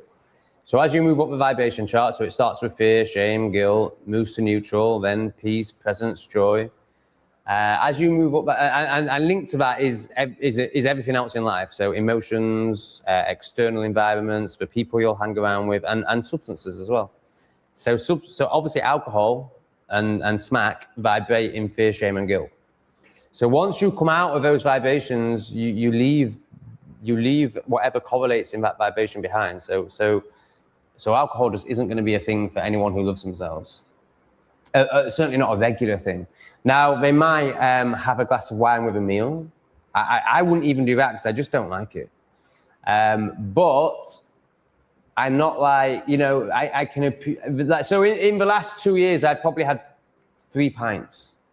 One of them was in an airport when I wanted to sleep on the plane.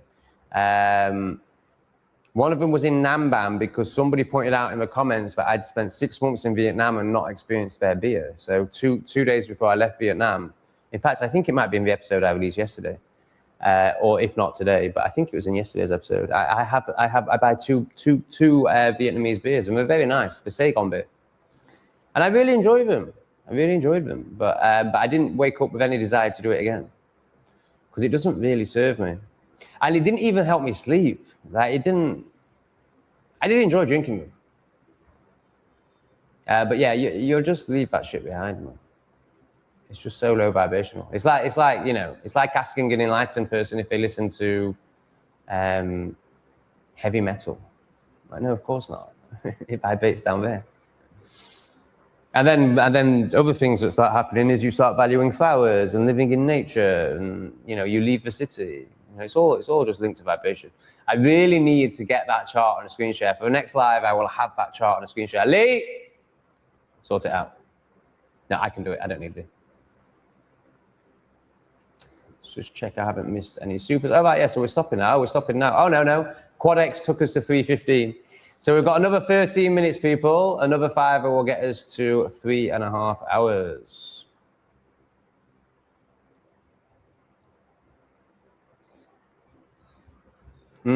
I like that.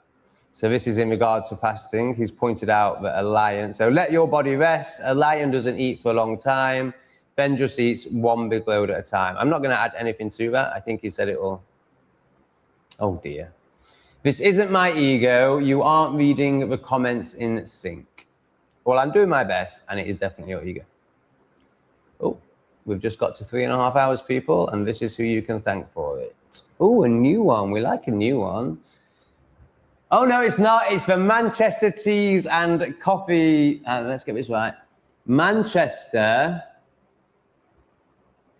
Tea and Tarts Tour. Now, let's bring it up, actually. Let's find out. Who is this person? So what do? Hang on, how do I do this? Right, we bring it up on here. So we need to find YouTube. And then it's at Manchester Teas and Tarts Tour. So what I want to find out is, does this person have a YouTube channel about teas and tarts? Or is this person actually doing tours in Manchester based on teas and tarts? And it's their business, which I just think would be so cool. Manchester teas and tarts. Is it tour or tours? Manchester tour, right, so that should bring it up.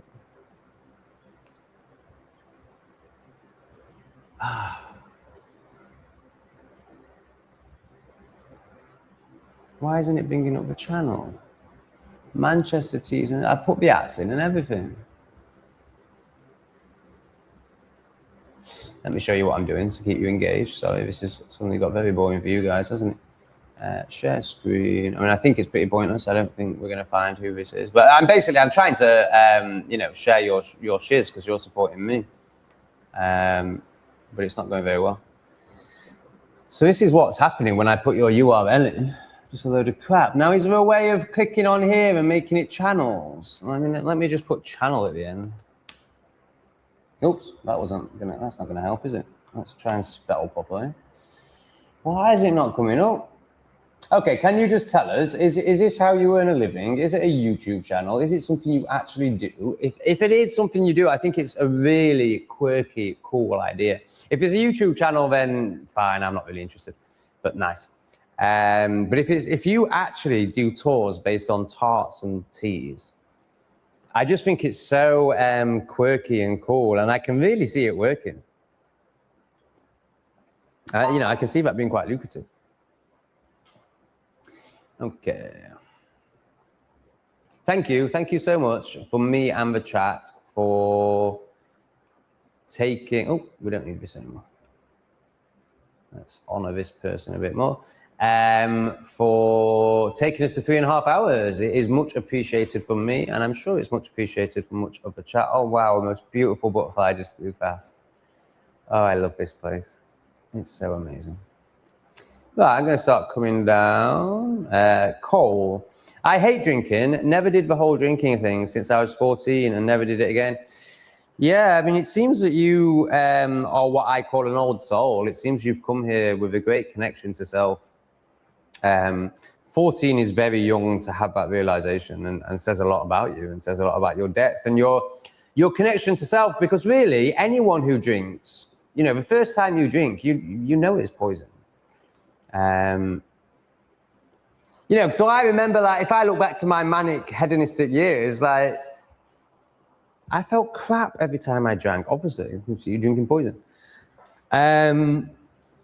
Yet I valued the escapism more, even knowing that the next day it was going to make things way worse.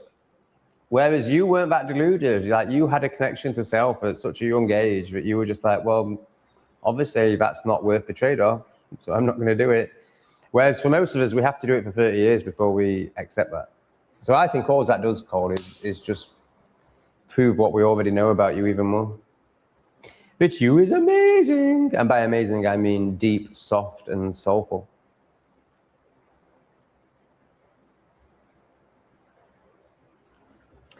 It's not about who is more enlightened than who, but when you have done a lot of inner work, it's nice to communicate with others who are on the same path, as it's not often we find each other. Yeah, but also, if you don't communicate with people who can also hold themselves, then you end up in this relationship. People worshiping you and people pleasing and people like telling you you're amazing because that's how they think. That's the only way they've ever experienced people liking each other, you know, through virtue signaling and falseness and wearing a mask. And that just doesn't serve you. It's just boring and, you know, ugh.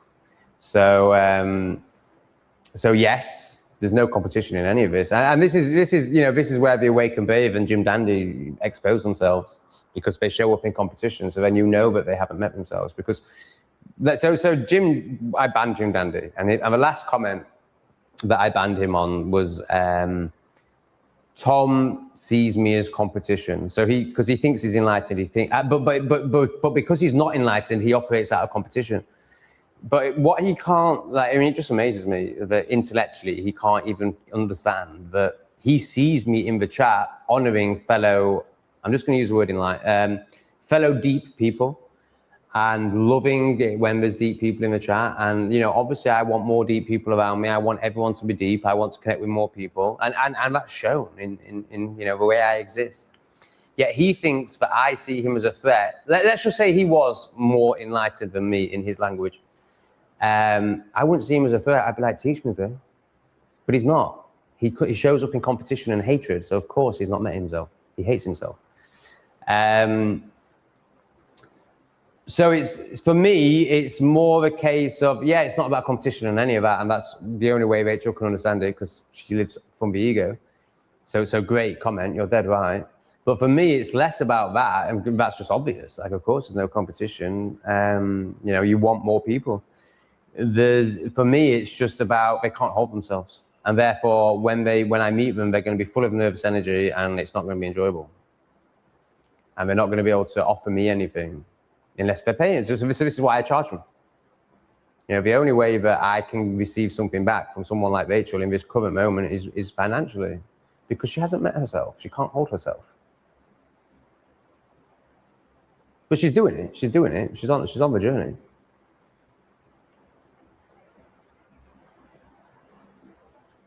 It feels like Riley is answering the question that I asked Manchester Cheese and Tarts. Are you the same person? Or is this just a coincidence? We are a British tea room based in PA. Don't know. We all, you know, to you, because you live there, everyone knows PA, but I don't know PA. I'm from Sheffield, so tell us what PA is, Riley. We also take guests on tour. This has got to be the same person. Riley, are you the same person as Manchester Teas and Tours? Maybe she's got it open on 2 profiles so she can respond to more people. It must be the same person. This is definitely the answer to that question. Okay, I'm over that. We also take guests on tours of England, Ireland, Scotland and Wales, plus other parts of Europe. So come and join us on our adventures. That's amazing. So I think you're the same person as this. Can you confirm that? Or is this just a crazy synchronicity? How do I share your business? It sounds amazing. I think if anyone can meet you whilst having fun, it's going to be very beneficial for them. So I'd love to share your details.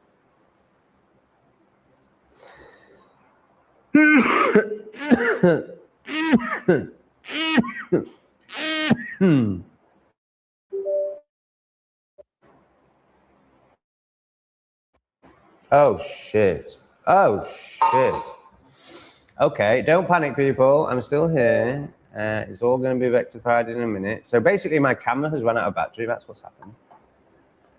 Surely it must be charging from the laptop, no? Right, okay, so how do I rectify this? All right, so I click on this. And now we're on the Ugreen one.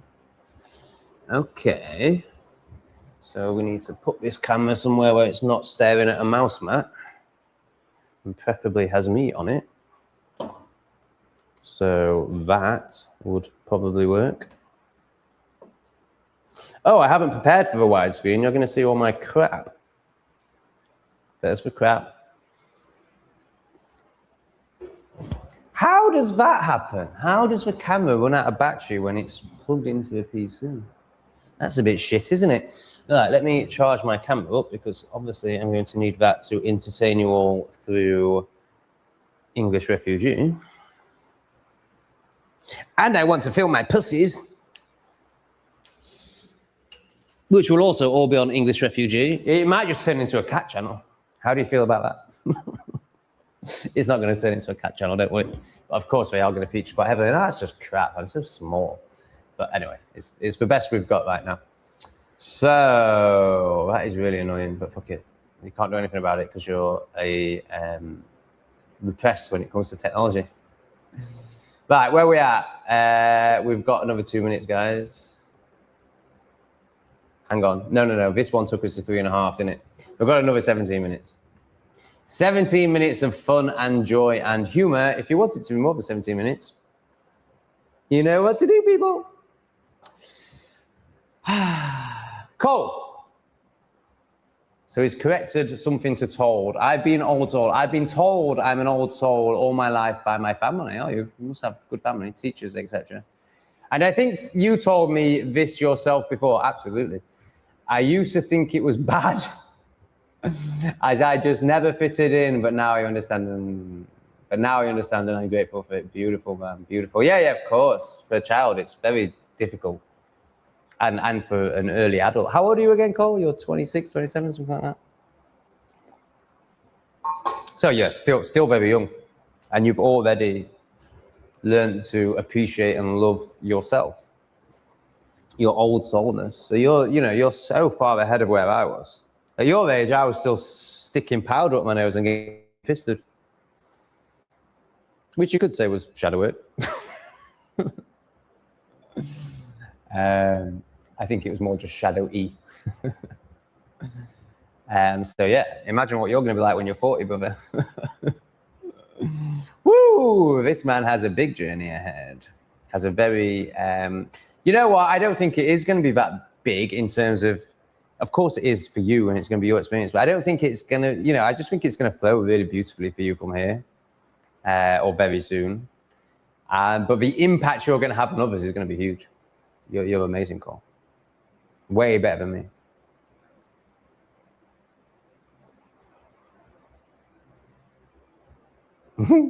Fixed it fast though. How little freaking out was it? How adult was that? How calm and knowing that one could fix it was that, compared to the Tom that was showing up 2 weeks ago, who would have absolutely freaked out over that and probably ended the live stream.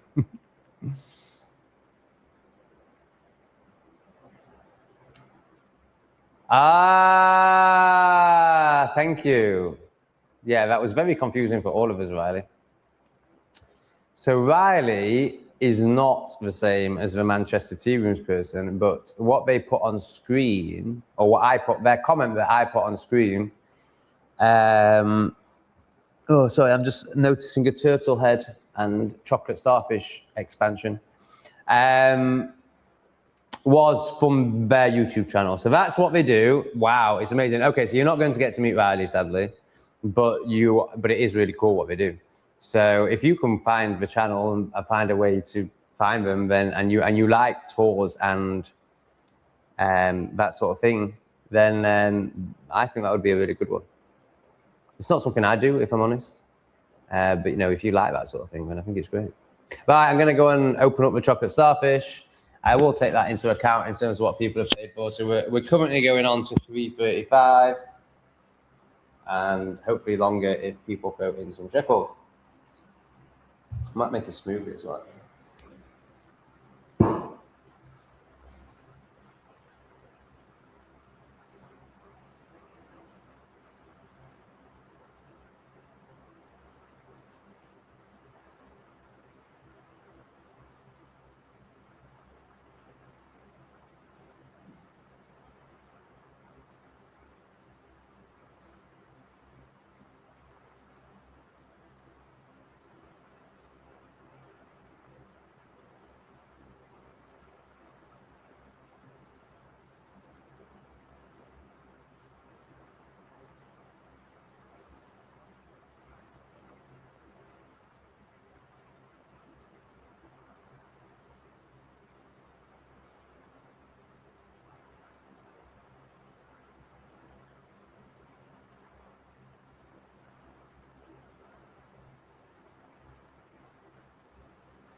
Okay, so here's some questions. Is that the first starfish bake we've had?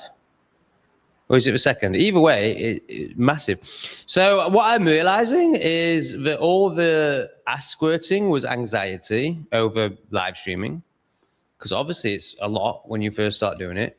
And there's been this huge shift in everything about me, but obviously that's reflecting in live streaming. And of course, it's also just an experience thing. I'm getting experience with it now, and it no longer scares me. But suddenly I'm not squirting out of my ass constantly. When we first started these live streams, if you weren't part of it, I was stopping every half an hour to squirt out of my ass, and I was taking you with me on my microphone, but I had to stop doing that. Like, you heard it all. It was great fun. I loved it. But I had to stop doing that because YouTube demonetized the live stream, sadly. Apparently, you're not allowed to shit on microphone. So, sadly, I don't take you with me, so you don't get to hear it anymore. But I'm pretty sure that that is either the first or second in 3 hours. I did have a live stream poo, and it was solid-ish, 70%. That was 50-50. It was pretty. But it's just it's a huge external reflection of the internal shift. So beautiful. I love it. I love how we gain evidence through this journey. Okay, I'm just going to make a smoothie, but I'll get something back to speak about while I'm doing it. To keep you all entertained, to keep the dopamine hits going. So as it stands, no one wants it to go past 3 hours 35. That's fine. I'd quite like to end it because then I'd still have really good energy and I'd get lots of editing done. Whereas when I go on to 5 hours, I have to lie down for 3 hours. So it's probably worth it for me if no one does. But also I'm open to doing longer. I'm open to sacrificing my energy levels for you for the shekels. You know, I was watching your English refugee in Cambodia on your Not Today Satan channel earlier and then saw where you live. Oh, yeah, that's fine. I don't live in fear. Well, you know, I don't care. Yes, so on Not Today Satan, I did release a video that was filmed in Cambodia. It does show the complex that I live in. That's fine. It's, you know, I could go into all the 3D stuff, like it's got great security, yada, yada, yada, but I don't care. You know, it's so beyond the intentions of demons, what happens in my life. You know, even if one did try and come and harm me, like, maybe it's meant to be. Maybe I'm meant to die, and that's fine.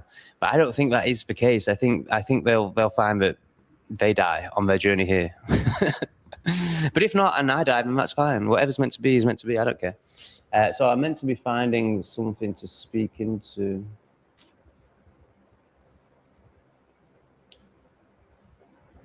Yeah, we're not vibing with Rachel tonight. Oh, and then we're at the bottom of the chat. Stuff that. Make a smoothie and see if we get more chats.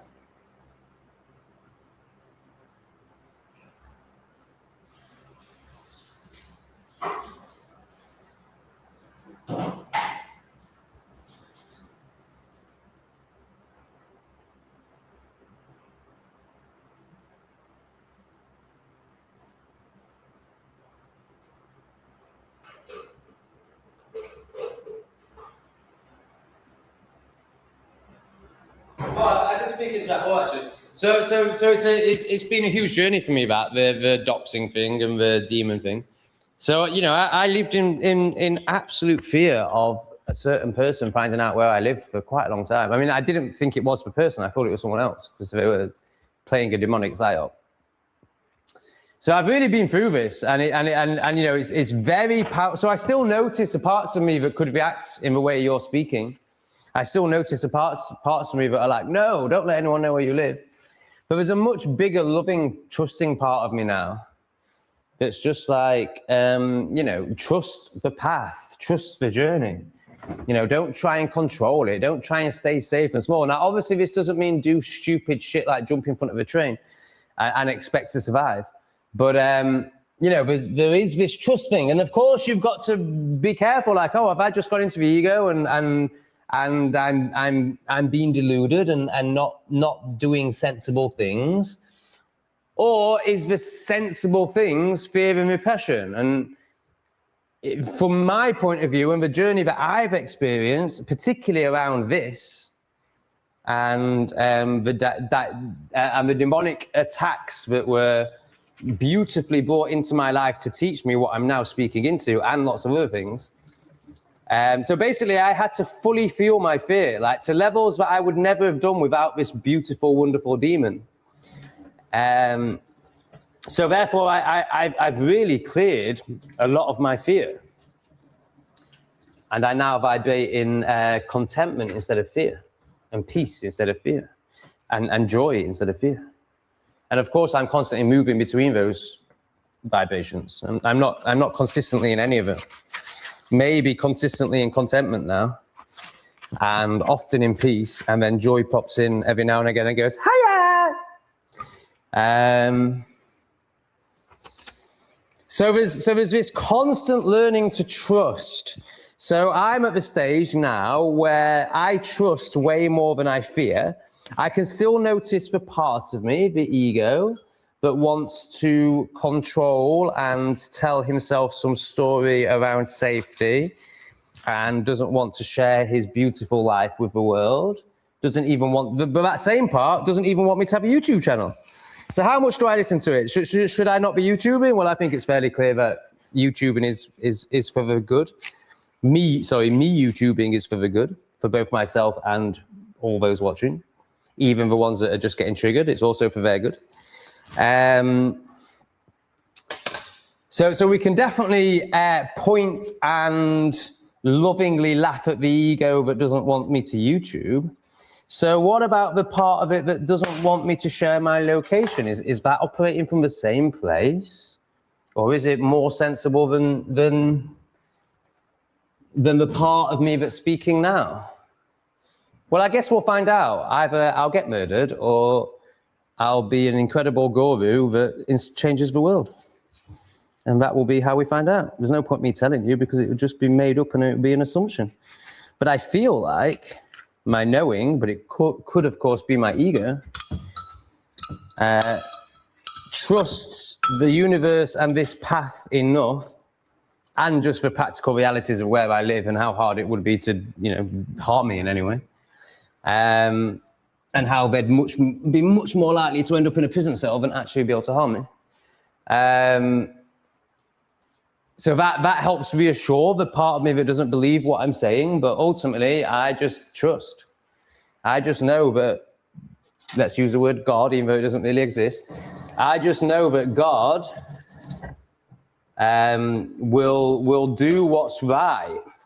And maybe that is me suffering a horrendous death. If that's right, then let's do it. I don't know. I'm not going to say. I'm just a stupid human. How does that land with you? And if it does land with you, then ask yourself why you assumed that it was correct to have the fear that you had, or to offer me the fear that you had. Well, then that must mean that you live in that fear. Is that something you want to continue doing? Like, I'm sure it's serving you in some ways. Maybe it is. Maybe you have a violent ex that scares you, and right now you think that is the best way to show up in this life. And if that's the case, then keep doing it. Or maybe you're fed up of living in fear. Maybe you want to experience something different. Well, to experience something different, you're going to have to lean into your fear. You're going to have to experience your fear rather than letting your fear control you and never really experiencing the edges of it, because you're just staying in the middle of it. You're letting it control you. Well, maybe try something different. See what happens. You might die. Oh, shit, that's bad advice, isn't it? Is it? What happens after death? Is it better than this? No, maybe it was meant to be. You need to surrender, my dear, and learn to trust. Now, when I say need, it doesn't make any difference to me. I don't care. You do you. You do what you want. You need to do whatever's right for you. But in my experience, surrendering and trusting will lead to a much, much more delightful human existence. So it's all up to you. There's my offering. Do with it whatever you wish.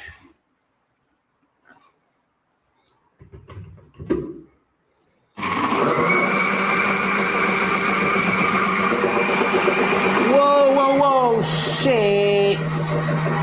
Oh, for fuck's sake.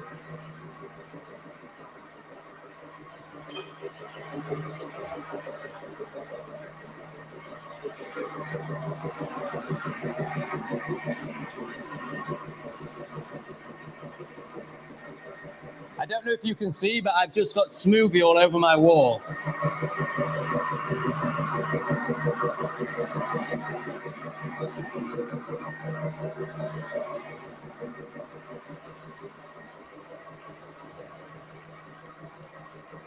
What a silly Billy! Oh, you are such a lovely silly Billy. I love you even though you do stupid things. And I think it's really cute and I honor your inner child, but still clearly controls a lot of you, hence why you're so immature. But we're not gonna shame that part, even though it has just got watermelon all over the fucking wall. But we're just going to lovingly laugh with you and acknowledge that, yes, you are a silly little child. But really, all you need in a child is my reassurance and my love, and then you will relax and stop trying to control things, and then situations like this will stop occurring. What makes it even worse is that I bought 2 cloths. I bought 2 towels as cloths because they cost 50p each, so I might as well have a towel as a cloth. And one of them disappeared in the washroom. Someone stole it. Someone stole a 50p towel. Can you imagine? So I'm down to 1 towel / cloth. And that is currently in the washroom because yesterday I had to wipe up lots of cat stuff with it. It's not actually true, just grim and grime off my floor. So I decided to wash it. Now, this is the issue. I need to buy a necklace. I don't want to wear a fucking t-shirt. It's too hot to wear a t-shirt. But otherwise, I need a necklace to put the mic on. Or I need to grow a beard like Lee. Lee puts it, if you don't see Lee wearing a mic, it's because it's underneath it. It's because it's in his beard.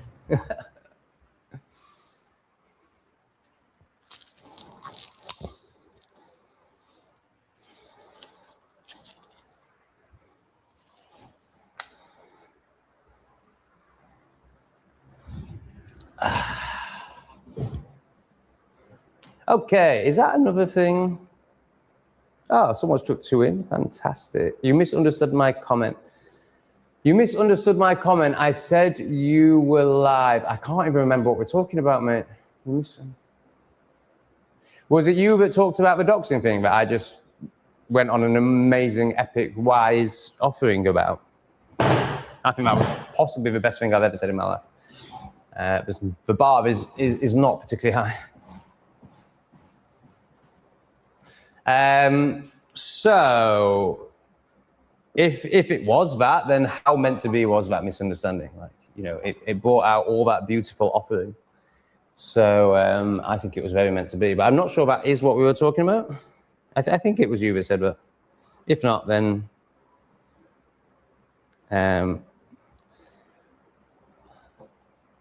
yeah, sorry, I can't remember. I think it was what we were just talking about. I mean, I'll just, because you are the donator and therefore you deserve more time, I'll just briefly go over the chat and see if that's what you're talking about. I don't know, but I think that was it. Either way, I just really love and respect you, and I'm very grateful for you, and you know, obviously the financial, but also just your contribution to the chat. You're amazing. I'm really glad you're here. I must go. It was great to see your live stream, as I've been away a while, and so it was very good. Have a good rest of your day. Big love. Thank you. The same to you, brother or sister. Well, this is it, Cole. You're not allowed to die. You have much work to do, bro. Totally. I trust that. I'm not going to die. If anyone came to try and harm me, they would get harmed, obviously. But that comes from deep trust. Work to help others. Yeah, I totally agree, mate. I think I'm here for the long haul. I think I'm here until I'm 94, or was it 93? I had my palm read in India, so obviously it means absolutely nothing. But and this was when I was, it was when I was 30, so I was heavily indoctrinated. But I held on to this as a thing that meant something, and that, you know, I'm not saying it actually does. But all my life since then, I've basically been like, I'm going to live till I'm 94, and then I'm going to pass on. And I still hold that to be true, even though it was just some Indian that, you know, probably made up a load of shit based on some lines on my palm. But It feels right to me. 94 feels really good. I certainly don't want to go past that. If anything, I want to be a bit sooner than that. But 94 feels really good. I think that's the case. I think I have lots of work to do. I think I'm here to way show for many, many people, many, many more people that I'm yet to meet. So yeah, that really resonates with me, Cole, and I trust that. You know, I'm just like, you know, if some demonic, pathetic ego is going to try and harm this and what this is bringing to the world, then of course, I, as God, which you all are too, that's not egoic, that's just the truth, I'm going to, consciousness, oneness, is going to, so there's this shard of itself that's being all demonic and hatey and trying to take out this shard of itself that is helping itself see itself. Well, obviously consciousness is going to snuff this out. But if by this taking out this, it actually helps consciousness to see, then it's not going to value the shards. It's going to allow that to happen because all that matters is what consciousness sees. So maybe my death is part of it. And that's fine. As long as I'm in service, I don't care. Justin, Tom, you're a total legend, mate. Bless you, Justin. Thanks for seeing me. I know, I am. And so are you, brother. Thank you for honoring the legendary legendness. Oh, I never said you're a demon. I never said that. I've really liked you from the moment I saw you. I'm no demon, but it's all good. I know how it could have been misunderstood. Oh yeah, I've obviously totally misunderstood something. I absolutely do not think you're a demon. I'm not sure what the misunderstanding is, but I absolutely, you know, I fully honor you. Like everything that I'm aware that I can remember that you have put into this chat, I've totally resonated with. Even if, let's say it was you that talked about the doxing, it probably wasn't even you, but let's say that it's not that I didn't resonate with it, because 6 months ago, that was my life, heavily. Less than 6 months ago, 2 months ago, maybe even 4 weeks ago. So, you know, of course, I'm not going to judge that or criticize that because I've experienced that myself. So this is how you know that Jim Dandy is fake, because if he had done the work, if he had experienced the harrowingness of this, of meeting self, he would never, ever, ever criticize somebody who's doing that same work, even if they were below him. Like, of course not. You just shower love into it, like I do with most of the people in the chat. I mean, like Rachel, I shower loads of love into her. Like, yes, okay, tonight I've acknowledged it, but that is loving as well. It's loving to put a boundary in when somebody's not honoring themselves. Rachel hasn't honored herself tonight, so I've not honored her.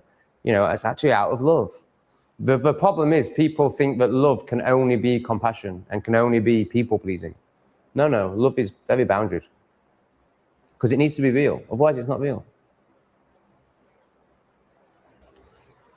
Agreed. You're the best human I have met, and I don't like many humans nowadays. Yeah, I mean, it's a low bar, isn't it? It's not hard. My ego isn't really going to make much of that because, yeah, yeah, everyone's crap.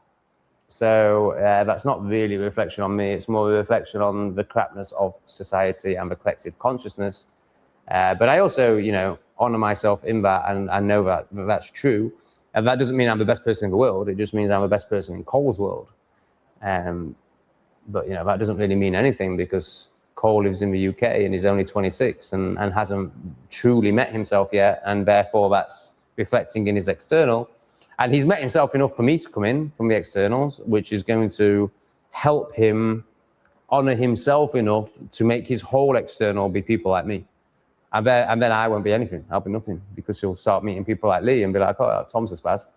And that's great. That's what we want. Thanks, Paul. I am authentic, I agree.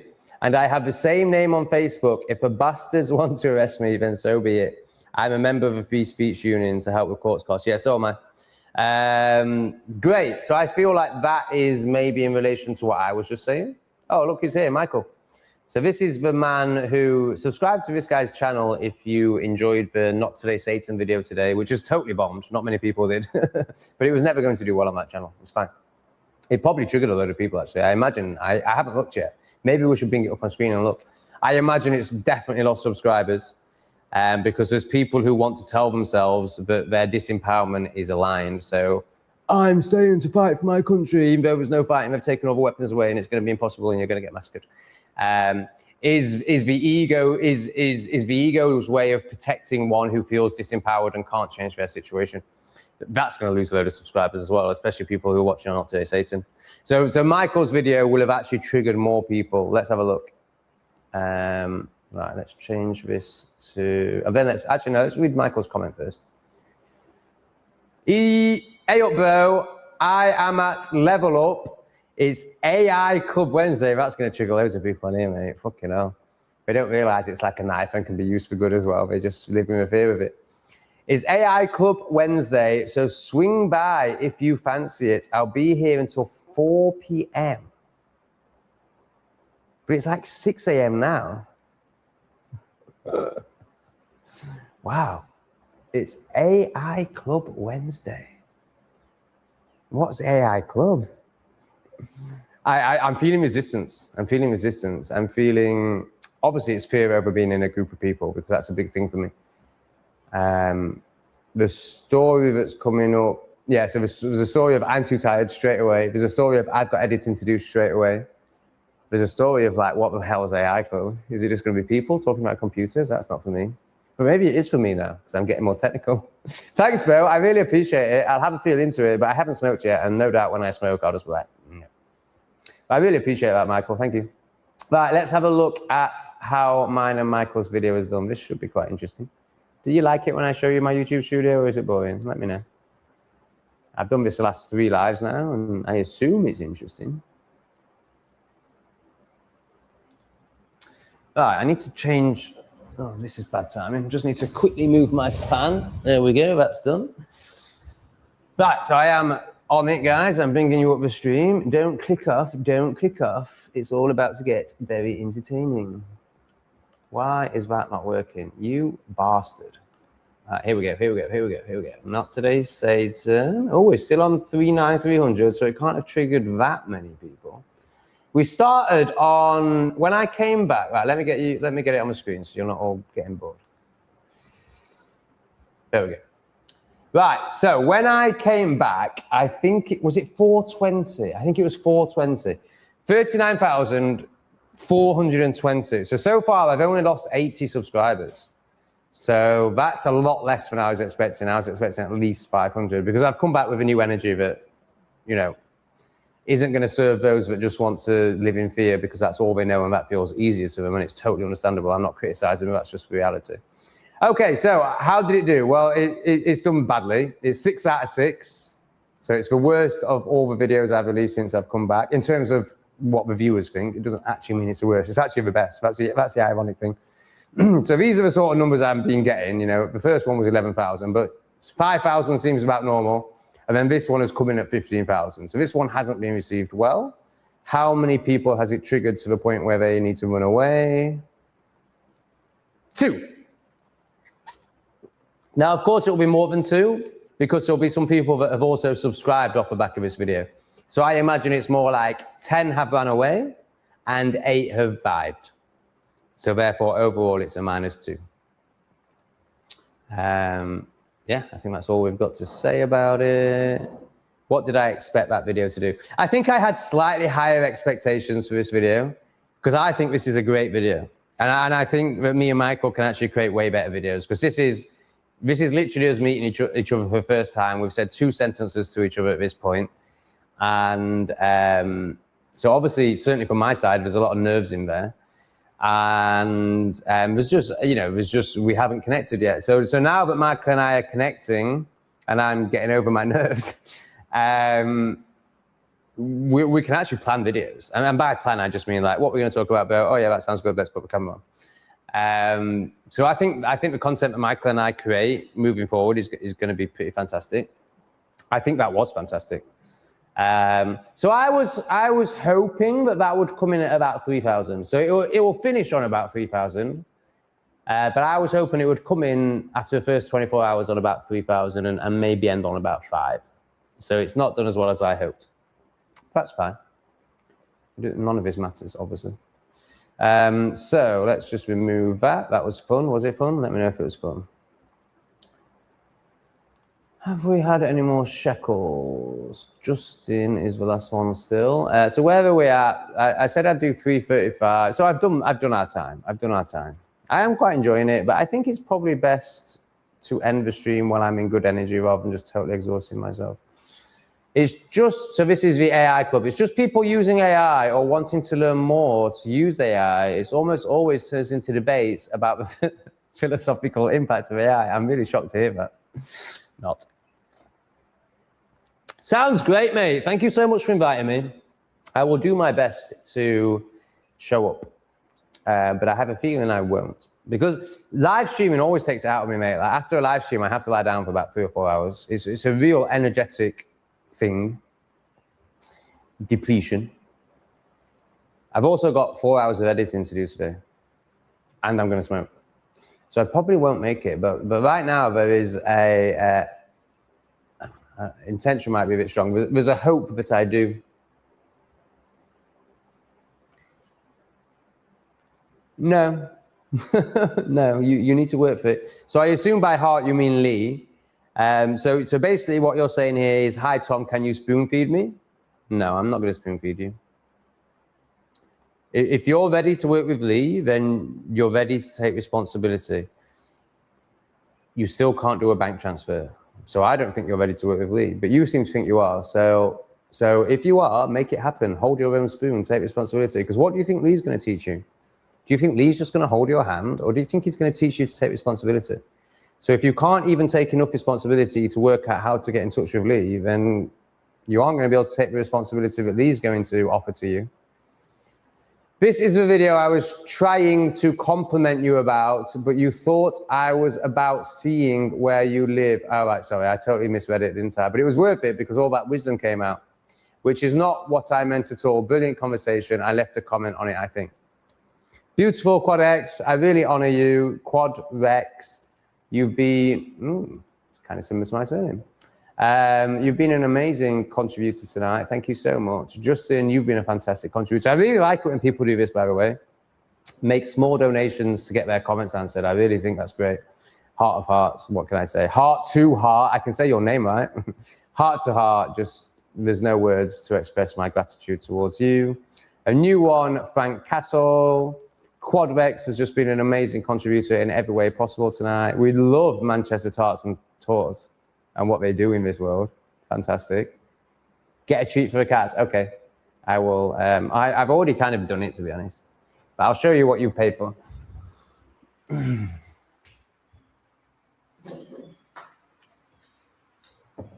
Oh, and they're at the point where I can actually start playing with them now. That's fantastic. So far, these have just, I bought them 2 days ago, and they've just been on the fridge because the cats have been too scared of me. But this is what you bought for the cats. Thank you from the cats. Meow, meow, meow.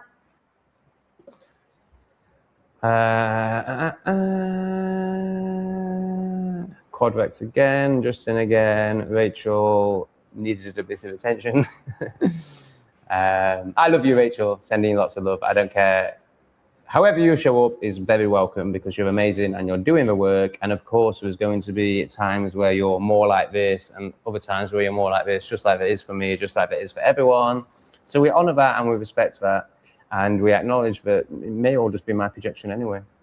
But whatever I offer you on each live stream, Rachel, is for your greater good, in my opinion. But of course, my opinion could be BS. Lots of love. Thanks for joining me. See you all very soon.